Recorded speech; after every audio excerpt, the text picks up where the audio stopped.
The rumor is that the young lady of the Bai family in Modu has a ring on her hand that never leaves her finger. But no one knows it's a cheap item I bought 5 years ago from a roadside stall, and yet Bai Ningbing wore it for 5 whole years, until Fang Yuan appeared. She took off that simple ring and put on the stainless steel ring Fang Yuan gave her. In that moment, I resolved to end this love triangle and agreed to the marriage arranged by my family. I made a phone call. Mom, I've decided. I'll come back and marry the little princess of the capital. My mother's voice came from the other end of the line. Xiaofeng, have you finally come to your senses? If you don't want to, I won't force you. Won't you think about it a little more? There's no need. I agree to marry her. I put down my teacup, let out a long sigh, and spoke in a calm tone.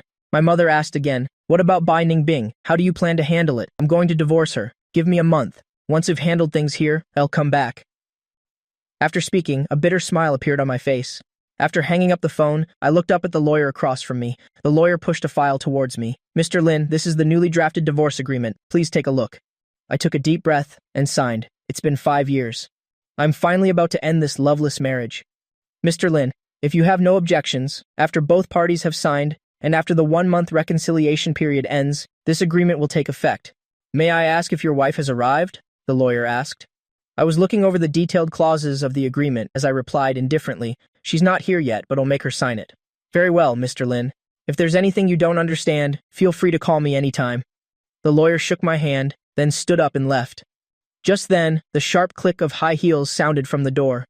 A stunningly beautiful woman with a tall figure, delicate features, and skin as white as snow walked in. She is my legal wife, Bai Ningbing. What surprised me even more was that there was another figure beside her. Fang Yuan smiled and waved at me. Brother Feng. I looked at his fake expression and said coldly, I don't recall inviting you here, did I? Fang Yuan froze, then pretended to be pitiful. Brother Feng, did I do something to upset you? I frowned. Cut it out. Stop pretending. This trick of yours can only fool Bai Ningbing. It's useless on me. With that said, I lifted my teacup and turned to look out the window, too lazy to pay any more attention to this hypocrite. Seeing this, Bai Ningbing furrowed her delicate brows and snapped coldly, Lin Feng, you're a grown man. Why do you keep picking on Fang Yuan? What has he ever done to you? Then she turned and said gently to Fang Yuan, don't be afraid. I'm here. Fang Yuan even deliberately acted understanding and advised, Ningbing, don't blame Brother Feng. Perhaps he's just in a bad mood. Don't let me affect the relationship between you two. Hearing his hypocritical words, my stomach churned. Bai Ningbing asked impatiently, speak. What did you call me here for? The Yin family from Nan province has already sent someone to Tanjiang. I have to go meet them later. I can only give you 5 minutes at most. I sneered inwardly. Just the insignificant Yin family. Then I pushed the divorce agreement towards her. Nothing else. I need CEO Bai to sign this document. Bai Ningbing frowned slightly. Her intuition told her this document wasn't simple. But just as she was about to turn the first page, Fang Yuan beside her suddenly let out a miserable cry. The teacup in his hand fell to the ground and shattered. The scalding tea splashed all over him. Bai Ningbing hurriedly grabbed a napkin, wiping him down, while asking with concern, Are you okay? Did you get burned? What are you standing there for? Bring an ice pack now, she roared at the surrounding waiters. Seeing this scene, I was a little dazed. Bai Ningbing rarely lost her temper before. The last time was 5 years ago, when I went to buy our diamond wedding ring and was mocked by the staff for being too poor to afford it. After she found out, she rushed back from another province, slapped that staff member in front of everyone, bought out all the diamond rings in the store, and declared loudly, Lin Feng is my husband. Anyone who looks down on him is looking down on me. I came back to my senses. I looked at her, whose heart was now filled only with Fang Yuan, and understood that the Bai Ningbing who was sincere with me was long in the past. I'll take you to the hospital first. Bai Ningbing grabbed her handbag and stood up to pull Fang Yuan away. Wait, sign this agreement first. I reined in my thoughts and pointed to the divorce agreement on the table. Without hesitation, Bai Ningbing picked up the pen, flipped to the last page, and signed her name. I frowned and asked, Aren't you going to look at the contents? There's no need. I have to get Fang Yuan to the hospital quickly. Oh, right. I won't be coming home tonight, Bai Ningbing said with a frown, then pulled Fang Yuan and quickly left the tea house. I let out a self-mocking laugh, reached out and took back the document. If only she had hesitated for a few more seconds, if only she had flipped it open for a look, she would have known it was a divorce agreement. But now, her mind was completely focused on Fang Yuan. My thoughts were in turmoil. As I walked out of the tea house with the agreement, I happened to see Bai Ningbing closing the car door. I faintly heard their conversation from inside the car. Fang Yuan asked, Ningbing, you? What did you just sign? Bai Ningbing's voice was gentle. It's nothing, just a normal agreement. You're so careless, you should have just let the waiter bring the tea. Does it still hurt? Hearing this concerned tone and then looking at the divorce agreement in my hand, I gave a bitter laugh. 5 years ago, in order to avoid an arranged marriage by my family, I came to Tanjiang alone and happened to meet Bai Ningbing. I quickly fell in love. When I was sick, she would stay up all night by my side. When I was hungry, she would run all over the city to buy my favorite snacks. She cared for me deeply. Only later did I find out that in the beginning she only saw me as a substitute for her white moonlight, Fang Yuan. But back then, I naively thought that if I just put my heart and soul into it, one day she would fall in love with me.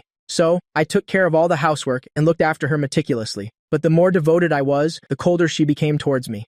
Until half a year ago, Bai Ningbing suddenly came home overjoyed, found a sexy backless long dress, put on elaborate makeup, and rushed out.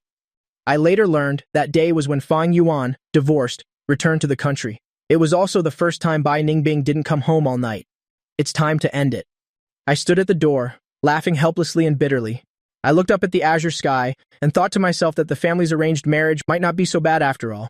Bai Ningbing, from now on, we don't owe each other anything. Just as I was about to hail a taxi, my phone suddenly rang. It was an unknown number. I hesitated for a moment, then answered. Hello, who is this? An old but excited voice came from the other end. Excuse me, is this Mr. Lin Hao? Lin Hao, a name I hadn't heard in a long time. I was once the Qilin son of the Lin family in the capital. 5 years ago, I suddenly disappeared, and this name was gradually forgotten. I said, I'm not Lin Hao. My name is Lin Feng. I was about to hang up after saying that. Mr. Lin, wait, don't hang up. I know you are Lin Hao. President Jiang gave me this number. Please give me just 1 minute. Can you please hear me out? The other party hurriedly said, President Jiang, the head of the Sihai Chamber of Commerce in the capital, is an old friend of mine. I hesitated for a moment and said gravely, Speak. Mr. Lin, I'm truly sorry to bother you, but I really have no other choice. I am Yin Changming, the head of the Yin family in Nan Province. I beg you to save my granddaughter. Yin Changming's voice was choked with sobs. The Yin family of Nan Province, the top prestigious family in Nan Province, was now being so respectful to me. If Bai Ningbing saw this, her jaw would surely drop in astonishment. The head of the Yin family, whom she had spent so much effort trying to flatter, was now calling with a subservient attitude to me, someone who was a nobody in her eyes. I frowned. I'm sorry, I'm busy. I was about to hang up again. Mr. Lin, as long as you agree to save my granddaughter, our Yin family will go through mountains of blades and seas of fire for you, and we will never back down, even in the face of death, Yin Changming said hurriedly, afraid I would hang up. Old Mr. Yin, if you've investigated me, you must know my rule of the 7 I won't save, I said calmly. Yin Changming immediately replied, Of course I know. Your medical skills are unparalleled. The 7 you won't save are the greatly treacherous and evil, the disloyal and unfilial, corrupt officials, those of depraved character, the inhumane and unjust, the greedy and lecherous, and when you are not in a good mood. But our Yin family is not a house of great evil, nor are we of depraved character. On the contrary, we always do charity work in Nan Province and have helped many homeless orphans. I beg you to lend a hand. Otherwise, my granddaughter will. At this point, Yin Changming broke down sobbing. I frowned and thought for a moment. All right, out of respect for President Jiang and the fact that your Yin family always does charity work, I'll help you this once. Yin Changming was immediately moved to tears of joy. Thank you, Mr. Lin, for your righteous help. Our Yin family will never forget your great kindness. I will come to pick you up personally right away. Hanging up the phone, I sighed softly. When I first came to Tanjiang, I wanted to live a peaceful life, so I always lived very modestly. 5 years ago, I secretly helped the Bai group overcome its crisis, but I never told Bai Ningbing. But this very modesty made her feel that I was a nobody. Marrying me was just her way of soothing her heartache. Now that Fang Yuan has returned, she no longer needs to pretend. I laughed self-mockingly, so be it. Some people's hearts are made of ice, they simply can't be warmed. Bai Ningbing, what I gave you before, everything I gave to the Bai group, it's time to take it all back. At the same time, at a luxurious private villa in the west of Tanjiang, Yin Changming hung up the phone and said to Yin Haodong beside him, Hurry, get the car ready, I'm going to pick up Mr. Lin myself. Yin Haodong nodded in response, but he was extremely surprised. He didn't expect this Qilin son to be so important to his father. He asked, Dad, Bai Ningbing, the CEO of Tanjiang's Bai Group, has been begging you for over a month. You only agreed to meet her yesterday. When do you think would be a suitable time to meet? Yin Changming waved his hand impatiently. Tell her I'm busy. Yin Haodong nodded and immediately called his subordinate. The old master has spoken. He doesn't have time to meet Bai Ningbing. Just say that our Yin family has to visit a distinguished guest. Tell her to go back and wait for news. At this moment, in the CEO's office of the Bai Group, Bai Ningbing was nervously clutching her phone, waiting for an important call. The phone finally rang. She hurriedly answered it. Director Su, how did it go? Did old Yin agree to meet me? Director Shu on the other end of the line spoke with an indifferent tone. I'm sorry, Bai. Old Yin has to visit a distinguished guest today. He doesn't have time to see you. Let's talk about it later. Bai Ningbing frowned tightly, glancing at Fang Yuan beside her, who was fiddling with a bouquet of red roses, then asked Director Shu, is it convenient to disclose who the distinguished guest Old Yin is visiting is? Director Shu hesitated for a moment. Bai, I can only tell you that the distinguished guest's surname is Lin. After saying that, he hung up the phone. Hearing the long dial tone from the phone, Bai Ningbing's expression turned ugly. Someone who could make Old Yin visit in person must be a top-tier figure. If I could form a connection with them, then the future of the Bai group would be secure. But she also knew, figures like that, the small Bai family simply isn't qualified to meet. Fang Yuan comforted her. Ningbing, don't worry too much. I heard that Old Yin came to Tanjiang first to find a project partner, and second, to find a doctor for his gravely ill granddaughter. He won't be leaving right away. We still have a chance. As he spoke, he reached out to take Bai Ningbing's hand. Bai Ningbing just gave a bitter smile and impassively pulled her hand back, brushing back the stray hairs on her forehead. Oh, right. You just returned to the country. Where do you want to eat tonight? I'll take you. I'd rather eat something you made. Fang Yuan noticed her pulling her hand away. The corners of his eyes drooped slightly, but he still forced a smile. In the past, Bai Ningbing was very clingy with him, but now she was deliberately keeping her distance. Bai Ningbing froze. If you don't have time, it's okay. We can eat out too. Fang Yuan's voice carried a hint of disappointment. Seeing this, Bai Ningbing showed a doting look in her eyes. I have time. Let's go. To my place. Wait. Fang Yuan pulled Bai Ningbing, took a photo together in front of the floor-to-ceiling window, and casually posted it on his moments. What are you doing? Bai Ningbing asked doubtfully, Fang Yuan said with a smile. Of course, it's to capture the beautiful moments of us together. While Bai Ningbing went down to the parking lot to get the car, Fang Yuan sent me a WeChat message, like my moments post. Without waiting for my reply, he sent another message. Brother Fang, sorry, sent it to the wrong person. Don't get the wrong idea. Ningbing and I were just taking a simple photo together. I had just returned to the villa I share with Bai Ningbing. When I frowned upon seeing the WeChat message, I opened Fang Yuan's moments. In the photo, Fang Yuan had one arm around Bai Ningbing's shoulder and was making a heart shape with her. They looked like a sweet couple. I let out 2 cold laughs. Fang Yuan was obviously showing it to me on purpose, wanting to make me feel awkward. If it were before, probably would have gotten angry, but now I no longer cared. I nonchalantly hit like and even commented, "The flowers are blooming beautifully. Blessings to you both." Putting the phone away, I sat on the sofa in the living room and let out a long sigh. The bridal chamber before me was the place where, 5 years ago, Bai Ningbing and I bought it together. The wedding photo was still hanging on the wall. Looking at it now, it was incredibly jarring, even a little ironic. Bai Ningbing's smile back then was so fake, a mechanical kind of smile, but after being married for 3 years, I never once noticed. We're already strangers to each other. Keeping this photo only disgusts me. Without any hesitation, I took the wedding photo down, held it, and threw it into the trash can outside. Lin Feng, what are you doing? Bai Ningbing had just finished parking on the side of the road when she saw this scene and felt that the photo frame looked a bit familiar, throwing out the trash. I said with a calm expression. Bai Ningbing walked over suspiciously, wanting to see what was in the trash can, but was interrupted by Fang Yuan getting out of the passenger seat. What's wrong? Then, he seemed to have just noticed me and said with feigned surprise, Brother Fang, you're home? What are you doing here? I frowned, sizing up this hypocrite. Brother Fang, you don't welcome me? Fang Yuan looked at Bai Ningbing with a wronged expression. Bai Ningbing didn't look at the trash can and said with dissatisfaction, What right does he have not to welcome you? This is my house, I scoffed, looking at the wronged Fang Yuan and Bai Ningbing who was protecting him, and asked mockingly, Do you mean you want me to leave? The atmosphere immediately became awkward. Bai Ningbing's face fell. Lin Feng, what do you mean? Do you always have to be so unreasonable and make everyone unhappy? I'm bringing Fang Yuan back, just to have a meal together? Don't overthink it. I laughed self-deprecatingly. So you mean you'll personally cook for him? Bai Ningbing was stunned. She was silent for a moment, then said, Fang Yuan just returned to the country. The food outside isn't clean. What if? All right, no need to explain anymore. Just as you said, it's just a meal. I'm not that petty. I chuckled softly and walked into the villa without looking back. Bai Ningbing was left speechless by my words. Watching my receding figure, she suddenly felt that I had become very distant. The me of the past was always 100% obedient to her, Fang Yuan said with feigned remorse. Ningbing, it's all my fault. Maybe I should go, to avoid making Brother Fang angry again. It's fine, don't mind him, come in. Bai Ningbing smiled, but in her heart, she felt I was being too petty. Can't you just see Fang Yuan as a good friend? Pushing the door open and entering the living room, Bai Ningbing noticed at a glance that the wedding photo on the wall was gone. She immediately asked me coldly as I sat on the sofa reading documents, Where's the wedding photo? It was a bit of an eyesore and taking up space, so I put it away. My voice was calm and cold. Bai Ningbing immediately bristled. Lin Feng, what do you mean? That's our wedding photo. What right do you have to just put it away?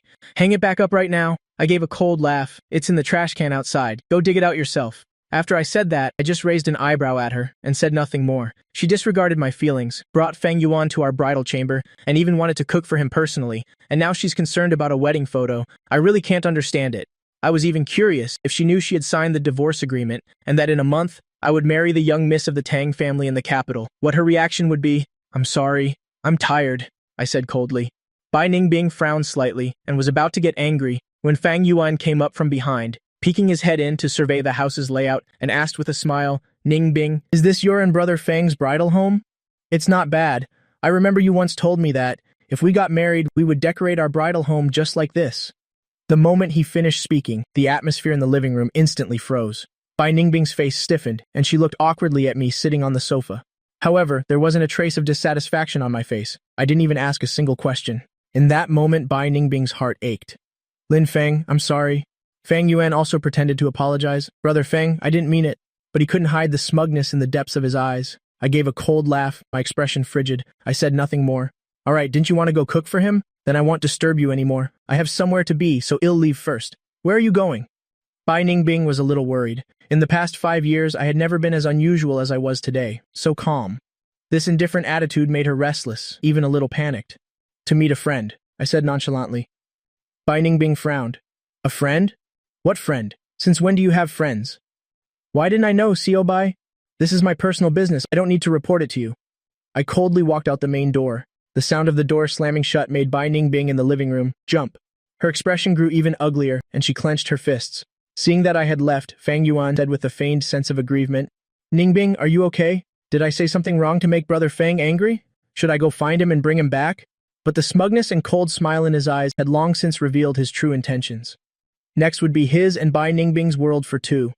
I'm fine. Bai Ningbing frowned and let out a sigh. Her complicated gaze looked towards the door. So what are we eating tonight? Do you need me to lend a hand? Fang Yuan asked enthusiastically. Okay. Just as Bai Ningbing was about to speak, her phone suddenly rang. On the phone, her female secretary said excitedly, CEO Bai, we've found Old Yin's temporary residence. Do you want to go? Oh, right. I heard that Old Yin will be visiting a distinguished guest today. If we're lucky, we might get to meet that big shot. All right, I know. You'll be there in a bit. Bai Ningbing hung up the phone and looked at the beaming Fang Yuan. She said apologetically, Fang Yuan, I'm sorry, I don't have time to cook for you today. Something urgent came up at the company. I have to make a trip. A flash of displeasure appeared in Fang Yuan's eyes, but he still smiled gently. It's okay, company business is more important. How about I give you a ride? Thank you, Fang Yuan. Bai Ningbing nodded, breathing a sigh of relief. Just as the two of them left the parking lot, they saw that the road was temporarily blocked. From a distance, they could see a custom-built Rolls-Royce parked on the side of the road. In front, behind, to the left, and to the right were all bodyguards in black suits who at a glance were clearly well-trained ex-soldiers. What's going on? Bai Ningbing grumbled with dissatisfaction. She looked at her watch. Why is the road blocked like this? She was in a hurry to meet Old Yin. She couldn't afford any delays. Fang Yuan rolled down the car window and looked at the reception staff. It seems a big shot has arrived, so they've temporarily blocked the road.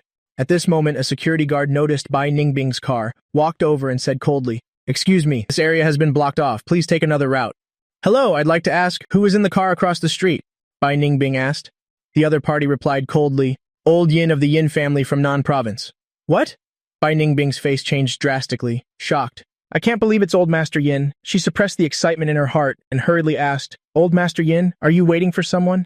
As a strong career woman, she immediately realized that Old Master Yin was definitely here waiting for some distinguished guest. I'm sorry, I can't disclose that. Please leave immediately, the bodyguard said coldly. Bai Ningbing bit her lip, looking at the motorcade on the other side. She wanted to stay and see who the important figure Old Master Yin was waiting for was. But the bodyguard's gaze was cold, and he even used his body to block the front of her car. She had no choice but to give up. The person Old Master Yin had to personally greet was not someone she could meet just because she wanted to. Ningbing, let's turn the car around. There will be more opportunities later. Fang Yuan reminded her from the side. Bai Ningbing nodded, gave the opposing motorcade a reluctant look, then slowly turned the car around and left. As she left, she kept watching through the rearview mirror. She saw the Rolls-Royce door open, and the person who got out was the head of the Nan Province Yin family, Yin Chengming. Just as she wanted to get a clear look at who Old Master Yin was greeting, she suddenly saw my figure appear in the rearview mirror. Bai Ningbing sat in the car, her eyes wide, staring at me in the rearview mirror with a shocked expression. Fang Yuan saw that her expression was off and followed her gaze to the rearview mirror. He asked doubtfully, "Ningbing, what's wrong?" Bai Ningbing hurriedly asked Fang Yuan, "Look, is that person opposite the head of the Yin family Lin Feng?" Fang Yuan looked around a few times but saw nothing. He said doubtfully, "Ningbing, are you too tired in seeing things?" As he spoke, he reached out to grab Bai Ningbing's hand. Bai Ningbing was stunned and quickly pulled her hand back, tucking a strand of hair behind her ear. She said awkwardly, "Maybe I really did see it wrong." She looked in the rearview mirror a few more times, confirmed that my figure was gone, and only then did she step on the gas and quickly drove away. She didn't know that if she had been just a few seconds slower, she would have seen a sight that she would never forget for the rest of her life. Yin Chongming and Yin Haodong quickly ran up to me, bowed deeply at a 90-degree angle, and respectfully and humbly called out, "Mr. Lin?" I glanced at them calmly and said faintly, "All right, head of the Yin family. I'm in a hurry, let's get in the car." "Yes, yes, yes." Yin Changming immediately leaned over, personally opened the rear door for me, and said respectfully, "Mr. Lin, after you." I nodded and got into the car. Elsewhere, Bai Ningbing's car hadn't gone far when it suddenly slammed on the brakes. "Ningbing, are you okay?" "You look like you're completely out of it," Fang Yuan asked with concern. Bai Ningbing gripped the steering wheel tightly. "No, this is a once-in-a-lifetime opportunity. Even if I leave a bad impression on Old Master Yin, I have to meet him. And that VIP that even Old Master Yin had to personally greet." After speaking, she abruptly turned the wheel, the car made a U-turn, and chased after the motorcade. With a long screech, Bai Ningbing's car directly blocked the motorcade. Inside the Rolls-Royce, Yin Haodong hurriedly slammed on the brakes and asked nervously, "Mr. Lin, Dad, are you two okay?" Yin Changming shook his head, looked at the person blocking the car ahead with displeasure, and yelled, "Who dares to drive like that?" Then, he saw getting out of the car a tall woman with a cool and charming aura. It was Bai Ningbing. My eyes narrowed slightly, watching Bai Ningbing run towards the front of the car. I wondered to myself, why is she here? Could she have discovered something? Bai Ningbing ran quickly, but when she was still 5 meters from the motorcade, she was stopped by a bodyguard with a cold expression. She said hurriedly, "Old Master Yin, I am Bai Ningbing, the CEO of the Bai Group. I've made appointments to see you before to discuss cooperation." In the car, Yin Changming's face turned livid. "What? Bai Group? Never heard of it." He had gone through so much trouble to invite the Keelan's son, Mr. Lin. If this car-blocking incident angered me, it would be a huge problem. Yin Haodong immediately replied, "Dad, she is Bai Ningbing, the CEO of the Bai Group that I told you about before. She's made a few appointments, but you rejected all of them, so it's her. Quickly, tell her to leave," Yin Changming said, annoyed. "Yes," Yin Haodong replied, got out of the car and walked up to Bai Ningbing. He said impolitely, "CEO Bai, it's very rude of you to block our car like this. If you have any business, make an appointment with my secretary. Please move your car immediately and don't obstruct our motorcade." After speaking, he turned to get back in the car. Bai Ningbing hurriedly pushed the bodyguard aside and chased after him, saying, "CEO Yin, please wait. I apologize for my audacity. I heard that Old Master Yin is meeting an important person today. I truly had no other choice but to do this. I just want to ask, is the important person you and Old Master Yin are meeting in the car? Could I possibly meet them for a moment? If not, leaving my business card and contact information would also be fine." The Bai Group was on the verge of collapse. She had no more time to wait. Yin Haodong stared at Bai Ningbing with displeasure and said coldly, "CEO Bai, you're quite well informed. That's right, my father just picked up that important person. As for whether he wants to meet you or not, or whether he wants to accept your business card, I can't decide. Then please, CEO Yin, pass on my request," Bai Ningbing pleaded. Yin Haodong sized up Bai Ningbing. She was indeed, as rumored, a famous beauty in the Tanjiang business world. He had met too many people who bowed and scraped before him. Bai Ningbing was the first to dare to block his car. So he decided to give her a chance. Just this once. There won't be a next time. After speaking, he walked to the back seat and said to the slightly open car window, "Mr. Lin, that CEO of the Bai Group wants to meet you. If you don't want to meet her, would you like to accept her business card?" I sat in the back seat, calmly watching the anxiously waiting Bai Ningbing and Fang Yuan next to her, handing her a tissue to wipe her sweat. I said in a cold voice, "No need, let's go." Yin Haodong nodded, turned around and said to Bai Ningbing, "I'm sorry, Mr. Lin doesn't want to meet you, nor does he want to accept your business card." Bai Ningbing shuddered. She had originally thought that with her looks, the other party would at least accept her business card. Who would have thought this important figure would be so cold? Unresigned, she asked, "CEO Yin, then may I ask the name of the important person? In the car?" Yin Haodong replied casually, "His name is Lin Hao. Hurry up and go. Don't waste Mr. Lin's time." Yin Changming suddenly stuck his head out of the car and urged impatiently. "Coming," Yin Haodong replied, and quickly ran back to the car.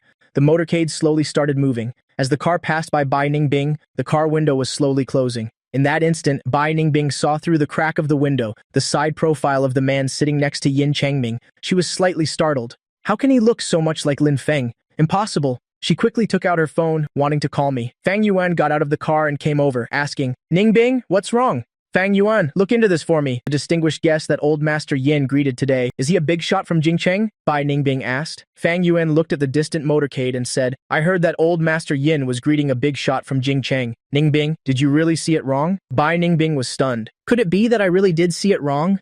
She looked in the rearview mirror a few more times, but my figure was no longer there, so she restarted the car. Half an hour later, in a luxurious manor in the western suburbs of Tanjiang, I looked up at the young girl on the hospital bed. She was about 21 or 22 years old, her face as pale as a sheet of paper, wearing a white chiffon nightgown, revealing her fair shoulders. The dress only reached her knees. Even while unconscious, her lips completely bloodless, it was hard to hide her clever aura. Beside the bed, a few medical staff in white coats were discussing with grave expressions, occasionally shaking their heads and sighing. Dad, Heodong, you're finally back. These quacks can't even figure out what's wrong with Hexue. At this moment, a woman in her 30s, with eyes red and swollen from crying, hurried over. She was the girl's mother, Lin Yuelin. Old Master Yin, I'm truly sorry. We've done our best. The young lady's condition is too complicated. We can't find the cause even with the most advanced equipment. A young female doctor with a proud posture said with an apologetic expression. Yin Changming frowned, said with a grim expression, That's enough. You may all leave. With Mr. Lin here, we no longer require your services. Which Mr. Lin? The medical staff all looked at Yin Changming in surprise. They were the top doctors from major hospitals. Could there really be someone more skilled than them? Lin Yuelin also noticed me and frowned, saying, Dad, the miracle doctor you keep mentioning, it can't be him, can it? He doesn't look much older than Hexue. Can he really have such high medical skills? Dad, don't be fooled by some wandering charlatan. Yin Changming frowned and said coldly, Yuelin, don't be rude. Mr. Lin's medical skills are praised even by President Jiang. 4 years ago, when old Master Jiang was given a death sentence by the imperial physicians of Jingcheng, it was Mr. Lin who saved his life. Lin Yuelin grew even more doubtful. Half a month ago, I saw old Master Zhu with my own eyes, climbing the Great Wall in high spirits. He didn't look sick at all. Dad, could it be that you were deceived by President Jiang? After speaking, she turned to me again and questioned in a cold voice, Do you really know medicine? I know a little, I replied calmly. Just a little? Lin Yuelin frowned in dissatisfaction. Do you have any idea? Everyone who can enter this door is a famous doctor from Nan province. Even they are helpless. What makes you think you can come here? Yuelin, do not be rude! Yin Changming shouted coldly. What do you understand? The Tao begets one begets two begets three, and three begets all things. When Mr. Lin says he knows a little, he is being modest. Now hurry up and apologize to Mr. Lin, Lin Yuelin said, unconvinced. Dad, he's too young. What kind of medical skills could he possibly have? What if something happens to Hexue? Yin Changming's face darkened.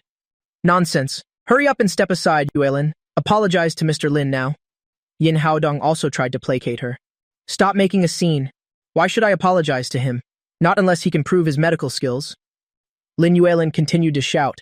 She would absolutely not let this brat examine her daughter. The corners of my mouth lifted slightly, and I let out a soft chuckle. Mom, are you sure you want me to prove it to you? Of course. Lin Yuelin's gaze was firm, she replied in a cold voice. I clasped my hands behind my back and said frankly, If I'm not mistaken, Mom, it's been nearly a year since you've had any marital relations, correct? What nonsense are you talking about? Lin Yuelin's face turned beet red, awkwardly defended herself. Madam, in the last 6 months, have you often felt hot all over with a dry mouth and tongue? You've seen many famous doctors, but the symptoms haven't subsided at all. As I spoke, I slowly turned to look at Yin Haodong, who was also blushing. Mr. Yin, in the last 2 or 3 months, has your wife's temper been especially erratic? Yin Haodong awkwardly licked his lips, not knowing how to answer. I continued. Actually, at you and your wife's age, marital relations not only provide mental refreshment, but can also balance yin and yang. Being abstinent for too long is actually detrimental to your wife's health. Lin Yuelin still wanted to argue, but Yin Haodong pulled her back. He nodded repeatedly. Thank you for your guidance, Mr. Lin. It's just my daughter's illness. At this moment, though Lin Yuelin was verbally unconvinced, she was already endlessly astonished inside. She no longer stepped forward to stop me. I walked up to the hospital bed, and after a thorough examination, I frowned. Yin Hexue wasn't sick at all. She was afflicted with a goo poison. The art of goo has always been secretive, and ordinary doctors would never be able to detect it. Fortunately, I have some knowledge of goo arts myself. Mr. Lin, what exactly is wrong with my granddaughter? Seeing me frown without speaking, Yin Changming asked anxiously, Goo poison. I stared at the unconscious Yin Hexue and said in a deep voice, What? Goo poison? Upon hearing those two words, everyone from the Yin family and the medical staff gasped in unison. After a moment of shock, Lin Yuelin suddenly sneered, "Hao Dong, Dad, is this the doctor you two found? Gu poison? I think he's just a charlatan. He couldn't figure out what's wrong with Hexue, so he just made something up." The other female doctor and medical staff members all smiled without saying a word. Yin Haodong frowned, his expression dark. "Yuelan, that's enough. Mr. Lin isn't like that." Just then, a cold voice came from outside the door. "When you can't find the cause of an illness, you use Gu poison to cover it up. How ridiculous." A slender young woman walked into the room, followed by a young man. The woman's figure, looks, and aura were all top-notch. "Brother-in-law, everyone, look who have brought." The young man was Yin Changming's brother-in-law, Lin Zidong. Yin Haodong immediately went to greet her. "Divine Dr. Shen, you're here." Shen Mengran nodded politely. To get her to come, Lin Zidong had gone to great lengths. Yin Changming also said politely, "Divine Dr. Shen, I have long admired your reputation." Shen Mengran just smiled and nodded at him, then looked at me. She said with disdain, "Did you just say Miss Yin was afflicted with a Gu poison? How could you utter such a childish lie?" Yin Changming hurriedly tried to smooth things over. "Divine Dr. Shen, you've misunderstood. This Grandmaster Lin is also very capable." Hearing the word Grandmaster, Shen Mengran frowned and said with displeasure, "What era are we in? And there are still people calling themselves Grandmaster to swindle others. What Gu poison?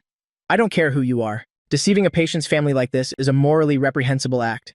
I raised an eyebrow and asked coldly, "Then what is your diagnosis, Divine Dr. Shen?" I reviewed the patient's records before I arrived. Based on my assessment, Miss Yin is simply in shock due to qi and blood stagnation, Shen Mengran said decisively. Hearing this, Lin Yuelin was overjoyed. "Divine Dr. Shen, does that mean you can cure my daughter?" Shen Mengran nodded. "Rest assured, with the 9 needles to restore Yang, personally taught to me by my master, Divine Dr. Hua, I can definitely bring her back." Lin Yuelin excitedly grabbed Shen Mengran's hand. "Thank you so much, Divine Dr. Shen." After saying that, she turned and glared at me. "Hao Dong, I told you some people can't be trusted. He's nothing more than a wandering charlatan. You just wouldn't listen." Yin Haodong's brows furrowed deeply. His expression was complicated. Could President Jiang and this man really have conspired to deceive him? If so, he would definitely not let President Jiang off the hook. I looked over at Shen Mengran. I warned her in a cold tone. "Let me give you a piece of advice. Silver needles invigorate blood circulation. If you perform acupuncture on Miss Yin now, it will only backfire. It will accelerate the activation of the Gu poison inside her. If I'm not mistaken, after you insert the needle, she will vomit fresh blood and die suddenly." "Shut up," Shen Mengran snapped coldly. "Who do you think you are? How dare you slander the medical arts of my master, Divine Dr. Hua?" I just chuckled softly. I said nothing more. She would regret it soon enough. "Divine Dr. Shen, don't listen to him. Please, save my daughter," Lin Yuelin urged anxiously. Shen Mengran nodded. She walked to the bedside. She took Miss Yin's pulse. "Madam Lin, rest assured, Miss Yin's problem isn't serious. We'll perform the acupuncture now. Afterward, we'll follow up with some herbal medicine. I guarantee a full recovery." "Then I'll have to trouble you, Divine Dr. Shen," Lin Yuelin said gratefully. Immediately after, Shen Mengran took a set of custom-made silver needles from her medical kit. She began performing acupuncture on Miss Yin. I sat to the side watching her technique. I nodded to myself. It was indeed the 9 needles to restore Yang. This Shen Mengran really did have some skill. No wonder she was so confident. "Divine Dr. Shen, this is my last warning. If that needle goes in, it will only trigger the Gu poison in Miss Yin's body." I frowned, reminding her once more. Shen Mengran's elegant brows furrowed tightly. She snapped angrily in a cold voice. "Stop spouting nonsense." With that, she plunged the needle in. The next second, Miss Yin, who had been lying peacefully on the bed, suddenly began to convulse violently. With a splutter, she vomited a large mouthful of fresh blood. Her face turned ashen. She looked no different from a corpse. Seeing this, everyone from the Yin family broke out in a cold sweat. Even Shen Mengran's face turned pale. Yin Haodong snapped out of it. He hurriedly asked Divine Dr. Shen, "What's wrong with my daughter?"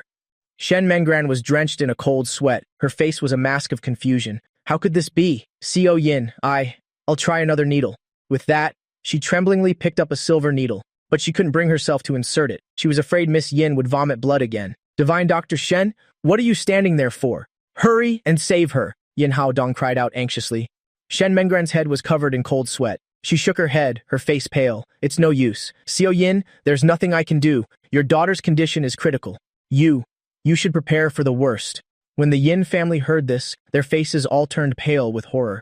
Lin Yulan, standing nearby, was completely stunned. She mumbled blankly, vomiting fresh blood. Dying suddenly. It's exactly as he said. Could Hexue really be afflicted with a Gu poison? "Hurry up and apologize to Grandmaster Lin." Yin Changming turned and yelled at Yin Haodong. Yin Haodong was in a complete panic.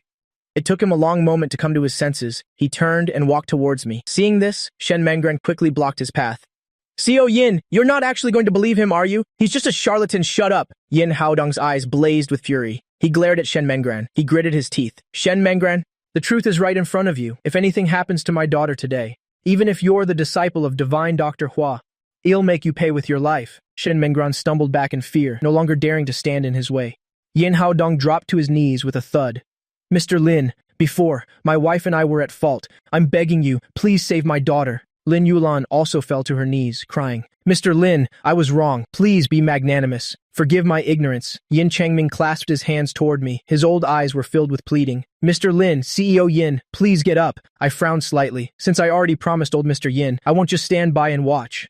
What? Yin Haodong crawled a few steps on his knees to get in front of me. He said sincerely, Mr. Lin, as long as you can save my daughter.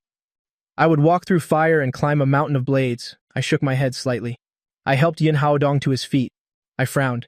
Seo Yin, you misunderstand. To save your daughter, you need to get me Cinnabar within 30 minutes. Any later than that, even if her life can be saved, there will be permanent damage. Cinnabar, right? I'll go get it myself. With that, Yin Haodong rushed out the door. A few minutes later, Yin Haodong ran back in holding a large bag of Cinnabar. He presented it to me. Mr. Lin, is this the right kind of Cinnabar? I glanced at it. I nodded. Yes. All unrelated personnel, get out now. All unrelated personnel, get out, Yin Changming ordered sternly. Old Mr. Yin, can I stay and help with Miss Yin? Shen Menguan asked, still unwilling to give up. Yin Changming hesitated for a moment, then said with a grim face, Fine, but don't get in Mr. Lin's way. Otherwise, I will absolutely not forgive you. With that, he and the others left the room. In the blink of an eye, only Shen Menguan and I were left in the room. I used a small bowl to mix the Cinnabar. I reached out to remove Yin Hexu's nightgown. What are you doing? Shen Menguan cried out in alarm. She reached out to stop me. What are you trying to do to Hexue? I frowned. I said displeased. Would you rather do it? Shen Menguan bit her lip. She frowned. Go on. But I'm warning you. If you dare do anything improper to Miss Yin, I won't let you off. Couldn't be bothered to waste words. I quickly removed Yin Hexu's nightgown. A soft, alluring figure was revealed. I took a deep breath. Using paper as a brush, I dipped it in the Cinnabar and began to draw a talisman on her body. Her skin was soft and smooth, like silk. It was clear she was well cared for. When the evil-suppressing talisman was complete, a black thread slowly appeared on Yin Hexu's chest. Seeing that black worm-like thread writhing, Shen Menguan, who had been so suspicious of me before, stared with wide, astonished eyes. What is that? Is it really a goo parasite? I smeared some Cinnabar onto my palm. I pressed it against the afflicted area on Yin Hexu's skin, slowly pushing upwards. As I did, I asked, Scalpel? Shen Menguan quickly handed me the scalpel. I made a small incision with the blade. I cut the skin just below Yin Hexu's collarbone. The next second, a jet of black blood shot out. A black goo parasite tried to crawl out of the incision. Shen Menguan saw the foot-long, black poisonous parasite. She was so scared she collapsed to the floor and screamed, What's going on? Hearing the scream, Yin Haodong and Lin Zidong burst through the door at the same time. But when they saw the scene before them, both were utterly stunned. I held a scalpel in one hand. My other hand was pressed on Yin Hexu's shoulder, and Yin Hexu's clothes were long gone. Lin Yuelin's eyes immediately widened. She shrieked piercingly, Mr. Lin, what have you done to my daughter? Lin Zidong gnashed his teeth and cursed, You, surnamed Lin, how dare you use treatment as an excuse to molest my niece? Yin Haodong's expression also became extremely gloomy. His anger was about to erupt. That's his daughter, after all. Mr. Lin, you had better give me a reasonable explanation, facing everyone's suspicion. I wasn't bothered in the slightest. This is the crucial moment. Although the goo worm has appeared, but with just one small mistake, it will crawl back into Yin Hexu's body. At that point, saving her will be much more difficult. The scalpel in my hand traced a silver arc. The tip of the blade aimed straight for the goo worm. With a flick of my wrist, I pried it up. That black 1-foot-long goo worm was plucked out of Yin Hexu's body by me. As soon as the worm hit the ground, it began to twist frantically and crawl towards Shen Menguan. Shen Menguan was already so scared she had collapsed to the ground. Seeing this, she let out another scream. Her delicate little face instantly flushed red. She was so scared that she wet herself. Just as the goo worm was less than a meter away from Shen Menguan, I suddenly grabbed a handful of Cinnabar and scattered it. Sizzle. In an instant, the black goo worm, right before everyone's eyes, dissolved into a pool of bloody pus. Everyone present involuntarily gasped. Miss Shen, are you all right? Lin Yuelin hurried forward to help her up. Shen Menguan was still terrified and hadn't composed herself. I'm fine. Shen Menguan's voice trembled. She used her clothes to cover her soaked lower half. She didn't even dare to look at me anymore. Mrs. Lin, could you find a room for me to change my clothes? Lin Yuelin was stunned for a moment. Then she nodded repeatedly. Of course you can. Miss Shen, please follow me. Mr. Lin, I misunderstood you just now. I hope you can be magnanimous. Yin Haodong looked at the pool of bloody pus on the ground. He said embarrassedly, "If I hadn't seen it with my own eyes, he wouldn't have dared to believe any of this was real." I waved my hand lightly. "It's nothing. In 3 minutes at most, Miss Yin will wake up." "Really?" Yin Haodong and Yin Chengming were immediately overjoyed. Just then, a faint cough was heard. The unconscious Yin Hexue slowly opened her eyes. "Hexue, you're finally awake." Yin Chengming and his son, along with the medical staff, quickly surrounded her. I'm just a little hungry." Yin Hexue furrowed her beautiful eyebrows. She subconsciously touched her chest. "It hurts so much. It feels like someone was massaging it all night." Hearing these words, Yin Haodong finally breathed a sigh of relief. He said to her, "Hexue, it's a good thing Mr. Lin saved you. Hurry and thank Mr. Lin." Yin Hexue turned her head with difficulty and said, "Thank you for saving my life, Mr. Lin. You're welcome." I gave her a slight nod. Then I said to Yin Haodong, "CEO Yin, Miss Yin is fine now. With a few days of rest, she can make a full recovery. If there's nothing else, he'll be taking my leave." Yin Changming quickly took a bank card out of his pocket. "Mr. Lin, it was all thanks to you. This 50 million is a small token of my gratitude. Please accept it." I smiled and shook my head. "There's no need. If it weren't for President Zhang's sake, I wouldn't have intervened. You should keep this money. A mere 50 million is nothing in my eyes." Yin Changming saw this. He frowned slightly, realizing he had just been a bit tactless. His eyes darted and he said, "Mr. Lin, a few days ago I happened to acquire an item. Perhaps you might like it. Please, follow me." With that, Yin Changming led me into the study. He took a wooden box from a bookshelf cabinet. He opened it carefully. Inside was a palm-sized jade green bronze cauldron. My eyes lit up. "The medicine god cauldron, Mr. Lin. This thing is of no use to me, but I believe it will be of great use in your hands. If you don't mind, please accept it." Yan Chengming said. He held the wooden box out in front of me. I frowned slightly. "This isn't quite right. A gentleman does not take what another man cherishes. The value of the medicine god cauldron is beyond measure. Mr. Lin, please don't be so polite. Compared to Hexu's life, this medicine god cauldron is fundamentally nothing," Yin Chengming said. He bowed deeply to me, seeing his sincerity in gifting it. I no longer refused. I took the medicine god cauldron. "In that case, thank you for your generosity, old Master Yin." Seeing me accept it, Yin Changming smiled and said, "You're too polite, Mr. Lin. A fine sword is given to a hero. It's just that this old man has one more unreasonable request. I hope you can agree to it." I raised an eyebrow. "Please speak, old Master Yin." "Tomorrow morning, our Yin family will be holding at the Tianyi Hotel a pharmaceutical investment conference. At that time, we will select a partner company from dozens of pharmaceutical groups in Tanjiang. But our Yin family has just entered the pharmaceutical field and lacks connections. We would like to invite Mr. Lin to attend as a guest, to help us evaluate the formulas and finished medicinal products that those companies provide to see if they are truly reliable." Yin Changming looked at me with sincere eyes. I hesitated for a moment and nodded. "All right, I happen to have nothing to do anyway. You'll consider it a leisurely outing." Yin Changming was overjoyed. "Thank you, Mr. Lin. I will definitely come to pick you up myself then. Haodong, personally escort Mr. Lin home." I frowned. "Co Yin, there's no need to see me off. You'll just find a hotel nearby to stay at." Both Yin Changming and his son revealed looks of confusion. "Mr. Lin, you are?" I gave a bitter laugh. "It's nothing, just preparing for a divorce. I don't want to see her." "Divorce?" Yin Changming and Yin Haodong were both stunned. Immediately after, Yin Changming hurriedly took a set of keys from his pocket. "Mr. Lin, it was my lack of consideration. These are the keys to the Tanjiang Garden Villa. It's worth 300 million, a gift for you." Before he could finish speaking, I had already shaken my head. "There's no need. After the divorce cooling-off period ends, I will return to Jingcheng. Old Master Yin doesn't need to go to such expense." Yin Changming gave a forced laugh. "Mr. Lin, even if it's just for a few days' stay, it's still more convenient than a hotel. At worst, you can just return it to me later." After saying this without waiting for me to refuse, he said to Yin Haodong, "Haodong, personally take Mr. Lin there, then send a few housekeepers to clean it up." Yin Haodong took the keys. "Mr. Lin, let's go." It's hard to refuse such hospitality. I had no choice but to nod. "Co Yin, I'm going to the restroom for a moment." "All right, I'll wait for you at the door," Yin Haodong said. A few minutes later, I had just stepped out of the restroom when I ran into Bai Ningbing and Fang Yuan waiting at the door. "Lin Feng, why are you here?" Bai Ningbing looked at me in astonishment. I frowned slightly. Looking at them, I said coldly, "Where I am. Has anything to do with you?" Bai Ningbing was stunned. My cold attitude made her feel estranged. "Lin Feng, do you know what you're saying? I'm asking you why you're here. Are you stalking me? Stalking you? Are you sick?" I shot her a glare, feeling baffled. "We've been married for several years. I have never disliked her as much as I do now. If you're not stalking me, then why did you show up here?" Bai Ningbing frowned, sizing me up. She's the CEO of the Bai Corporation. Even for her, meeting Old Master Yin is as difficult as climbing to the heavens. How could Old Master Yin possibly let a good-for-nothing like you in? What if you snuck in here and offended Old Master Yin? The entire Bai Corporation will be doomed forever. What you think is your business. I have no obligation to explain. Please move aside, I said with a displeased expression. Lin Feng Bai Ningbing reached out and grabbed my arm. She said resentfully, I've already explained to you many times. There's really nothing going on between me and Fang Yuan. We've been busy with company matters this whole time. Why can't you just understand? Stalking me like this is going too far. I let out a soft laugh.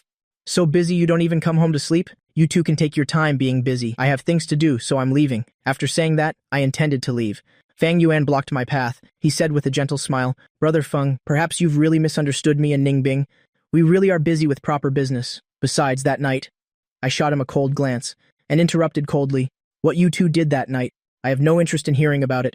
Move. With that, I shoved Fang Yuan aside forcefully and walked towards the black car at the entrance. Fang Yuan was pushed back several steps. He nearly bumped into the potted plant by the door.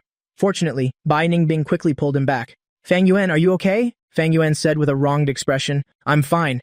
Brother Feng probably misunderstood us again. It's fine for me to suffer a little injustice. It wouldn't be good if it affects your relationship. How about I come to your house to apologize another day and explain everything clearly to him? Bai Ningbing snorted and called out loudly, Lin Feng, you stop right there. What right do you have to treat Fang Yuan like that? Do you have any idea how much effort he's put in to help me win the contract with the Yin family? And you? Besides stalking me and suspecting me, what else have you ever done for me? You come back here and apologize to Fang Yuan? I just snorted coldly. I opened the car door and got in, watching the car slowly start. Bai Ningbing's expression was extremely ugly. She only had a few meals with Fang Yuan, watched a few movies and saw the sunrise a few times. They are childhood sweethearts. Why do you have to be so petty? Seeing Bai Ningbing's ugly expression, Fang Yuan sighed softly.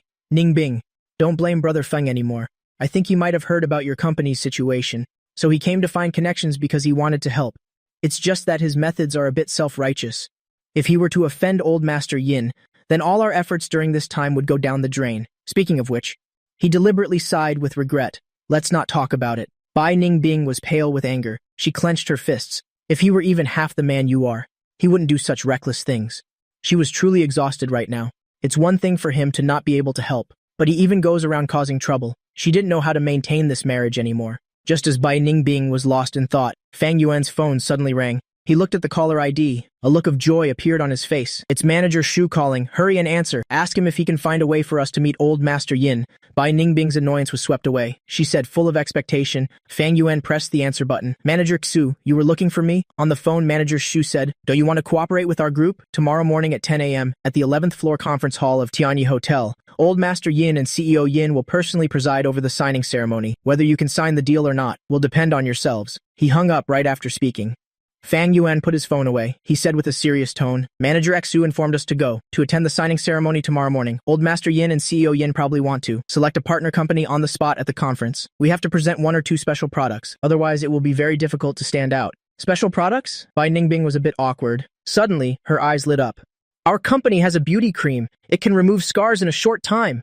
The effect is very good. It's just what? Fang Yuan hurriedly pressed. It's just that this beauty cream was specially formulated for me by Lin Feng. It hasn't been put into production yet. Besides, he's the one who developed it. Bai Ningbing was a bit embarrassed. She had treated me very badly just a moment ago. Now she had to go and beg me. She really couldn't bring herself to do it. Ningbing, I think Brother Feng is a reasonable person. Why don't you give him a call and see? Fang Yuan forced a smile, hiding his embarrassment. I guess that's the only way.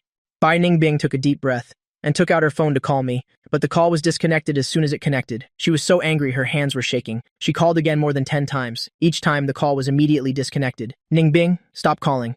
Brother Feng must be furious. Fang Yuan said, how about we think of another way? Let someone else attend in Brother Feng's place. After all, it's just attending a signing ceremony. As long as we get the cooperation contract, Brother Feng will also be a beneficiary, he said meaningfully. That's right. Bai Ningbing suddenly had a realization. Why didn't I think of that just now? After all, it's just a formula he casually wrote down. It's fine to have someone else replace him for a bit. Thinking of this, she looked at Fang Yuan. Fang Yuan, tomorrow you'll take Lin Feng's place. Attend the Yin family signing ceremony. A glint of joy flashed in Fang Yuan's eyes, but his face feigned difficulty. Ningbing, this isn't very appropriate. There might be a lot of media coverage at that time. Wouldn't I be stealing Brother Feng's spotlight? There's no time left. Let's just decide on that. Bai Ningbing interrupted him.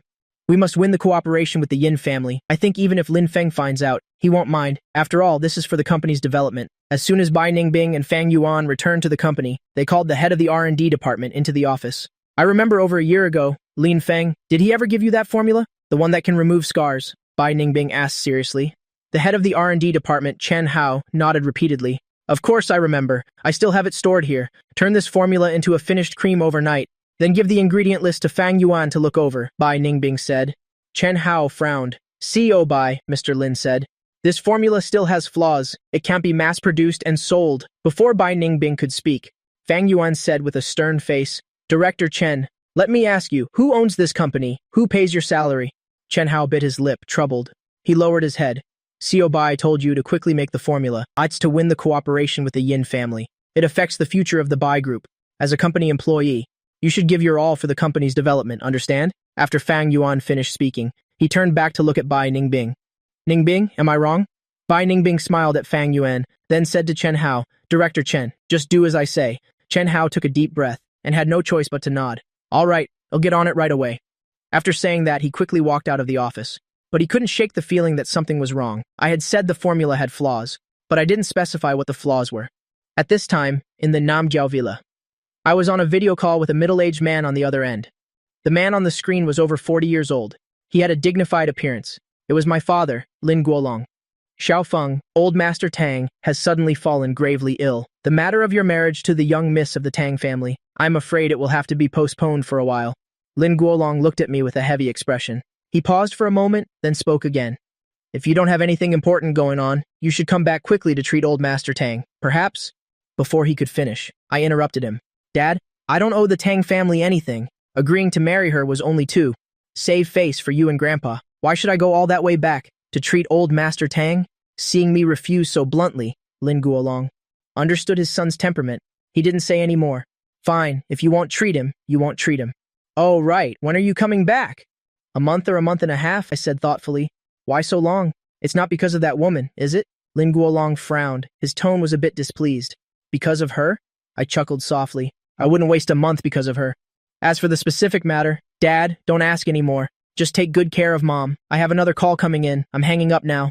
After saying that, I hung up the phone. Seeing the caller ID was Chen Hao, I answered the call. What is it, Brother Feng? Do you remember a year ago after CO Bai injured her ankle? You formulated that remedy to help her remove the scar? Chen Hao's voice was very respectful. I remember. What's wrong? I said coldly.